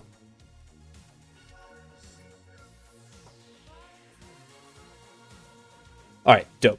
Okay, that IP address will work. So now, just to show you how this works, we started this up on port quad 8, right? That's our vulnerable Java application. Now we're going to do a straight curl to it. Localhost quad 8.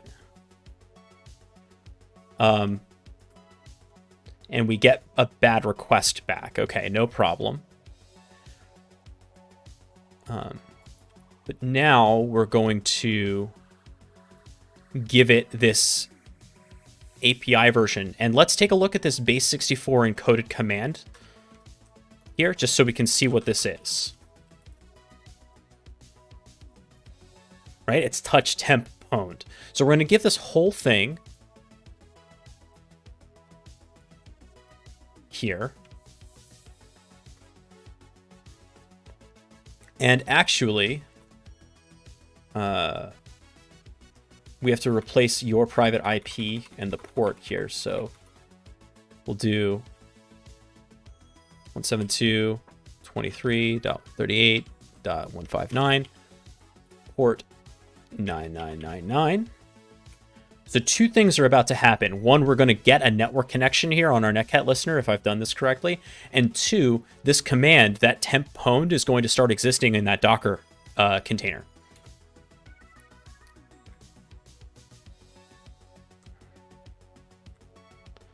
It would have been good if I said the right ports, though.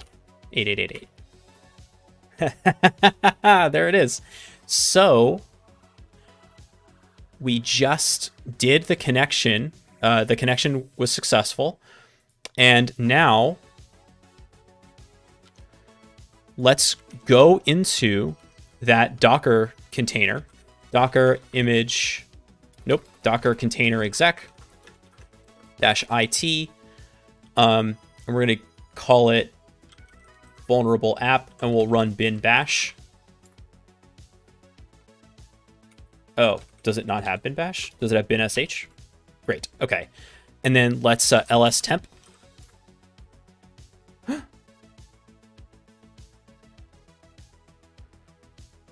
So it looks like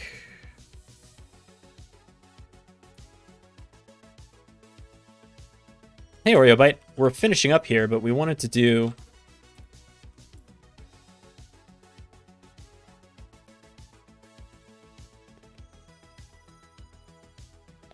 looks like it didn't run.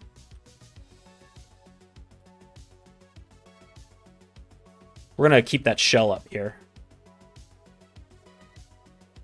Does it have touch? It does. So the command didn't execute. That's interesting. But that's okay. Got so many things going on here. Maybe you need the absolute path for touch. Maybe. But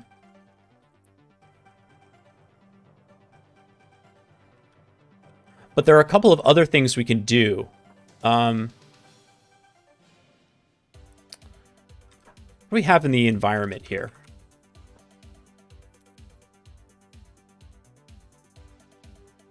Let's see if we can get env, because I know I've seen where we can extract environment variables.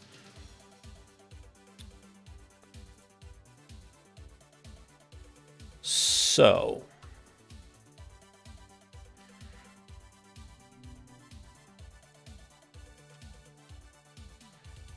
what do I want to do? I want to curl here.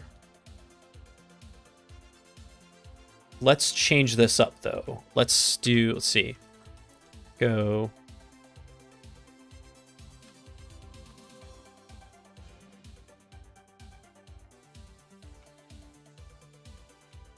Yeah, okay, so we'll do this, but instead of the basic command, let's see if we can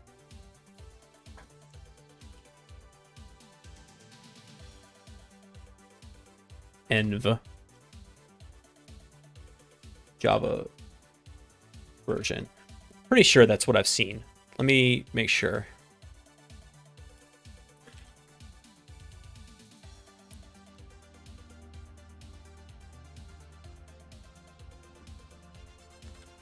Oh, we put it inside of another. Yeah, that's right.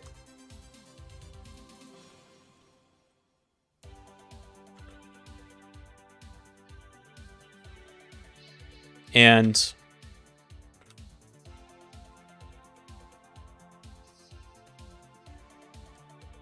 see if that'll show.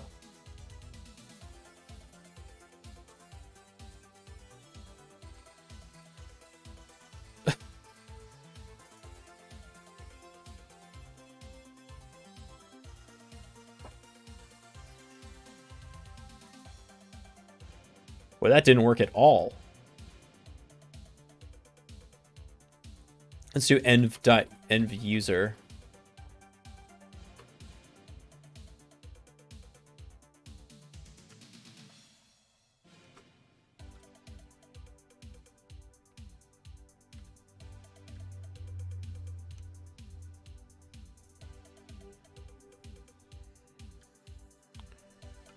That's not quite hanging. So maybe the implementation of it is such that it doesn't work that way. Let's echo.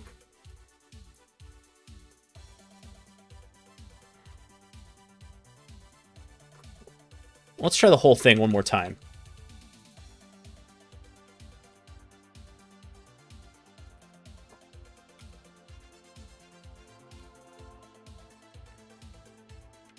I feel like maybe my listener got messed up. Oh snap, a whole bunch of stuff is like I didn't even run it that time. Looks like it's still processing things. Okay.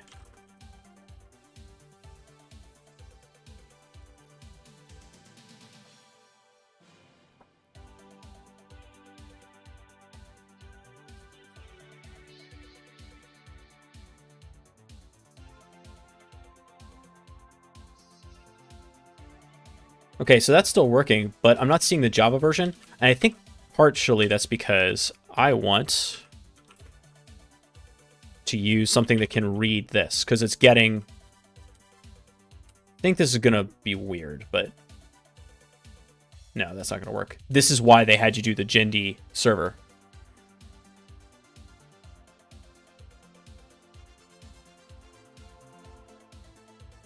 I think you may require the...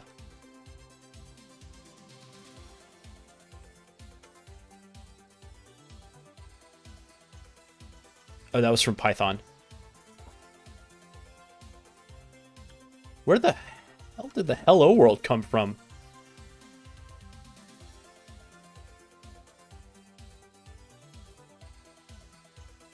Off of curl.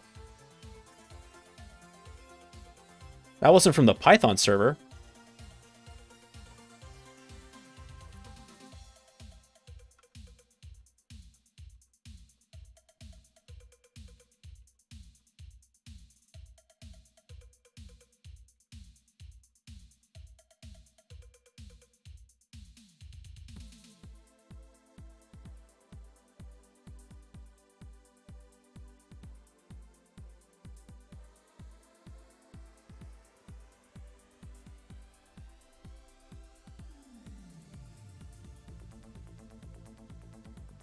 No, it is not the default request from 8888. Oh, but maybe it's when you give it the XAPI. No. I think I got it. It's what you get when you get the XAPI version. Yeah, exactly.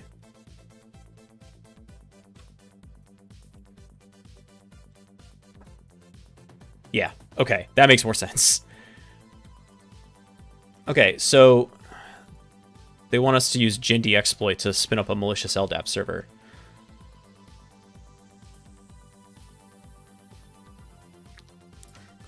Hub.docker.com. I want the Jindy exploit to also be running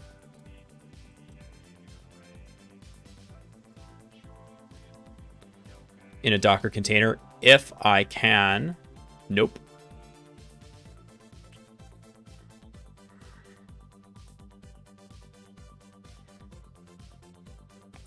So what do we do?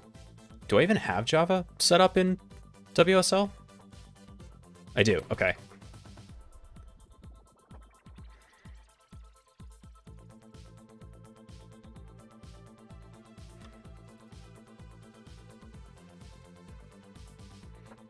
I wasn't planning on doing this, but then I got curious.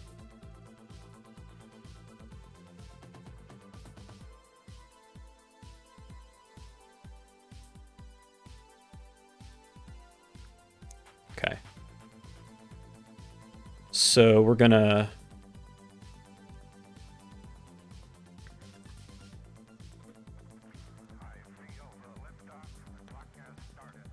Okay, so we have...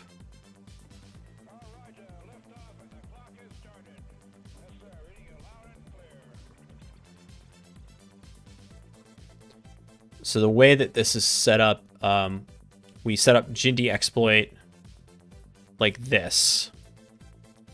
That's easy enough.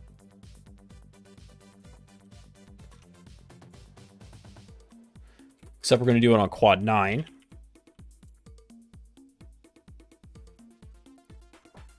Okay. So now let's try it with the touch temp pwned. See what happens.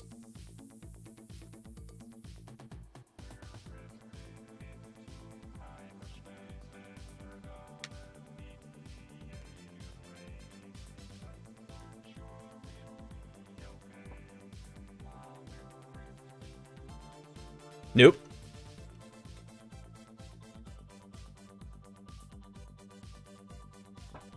It is port 9999. Smash A tap. I know what you're saying, but the Docker container is running on port quad 8. But the HTTP listener for the callback is on port quad 9, which it is. Oh, does it? Oh, no. You're right, but for a different reason. You're right for a different reason.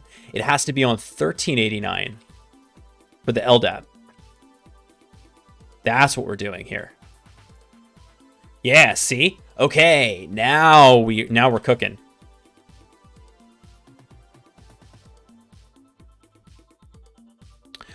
But interestingly, it still didn't touch temp pwned.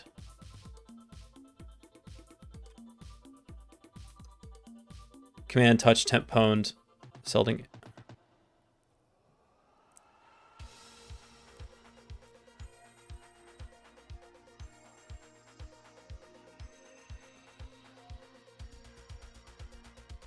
With base remote reference payload.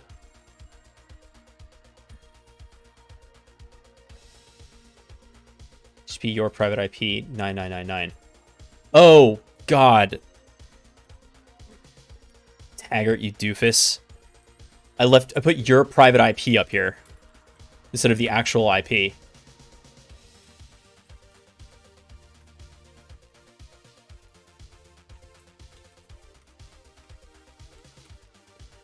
Let's try that again. Okay. Now,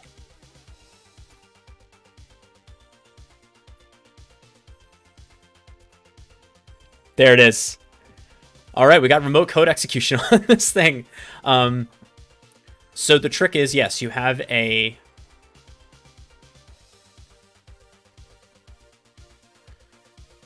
That's really cool.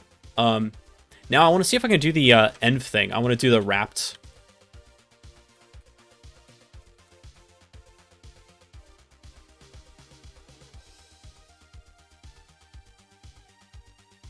I got to do 1389 for this too, right?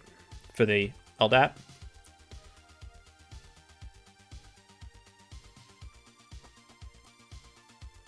That works too. There's the user, right? That's really cool. Okay, so if you do want to play with this, I strongly recommend it. So yeah, Smash A Tap, that's exactly right. This works in Minecraft because Minecraft is using Log4j to log chat stuff, and this gets evaluated. So it is a straight line, basically the same way this is implemented, or at least it was. So that was really cool. Glad we were able to do that on stream. Oh, and there, by the way, sorry. This is actually the LDAP query. Look, there was the Java version, the invalid query 8U181. There's the Java version right there. Super cool. Super cool. All right. I'm going to Docker container stop vulnerable app. Kind of clean up here.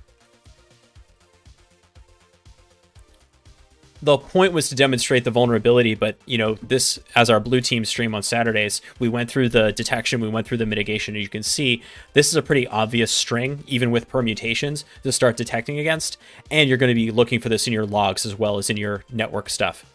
So with that, I think we're going to call it a day. Thank you so much, everybody, for hanging out. I hope that it's been useful for you. I know that I've enjoyed going through this vulnerability and doing some network detection stuff with you. Doesn't look like anybody else is streaming at the very moment, so I think we're going to just say have a great weekend. If you are working on defending against this vulnerability, please have a productive and safe weekend. And then I'll be back on Tuesday doing some offensive stuff. So until next time, be good to yourselves, be good to each other, and happy hacking, everybody. We'll see ya.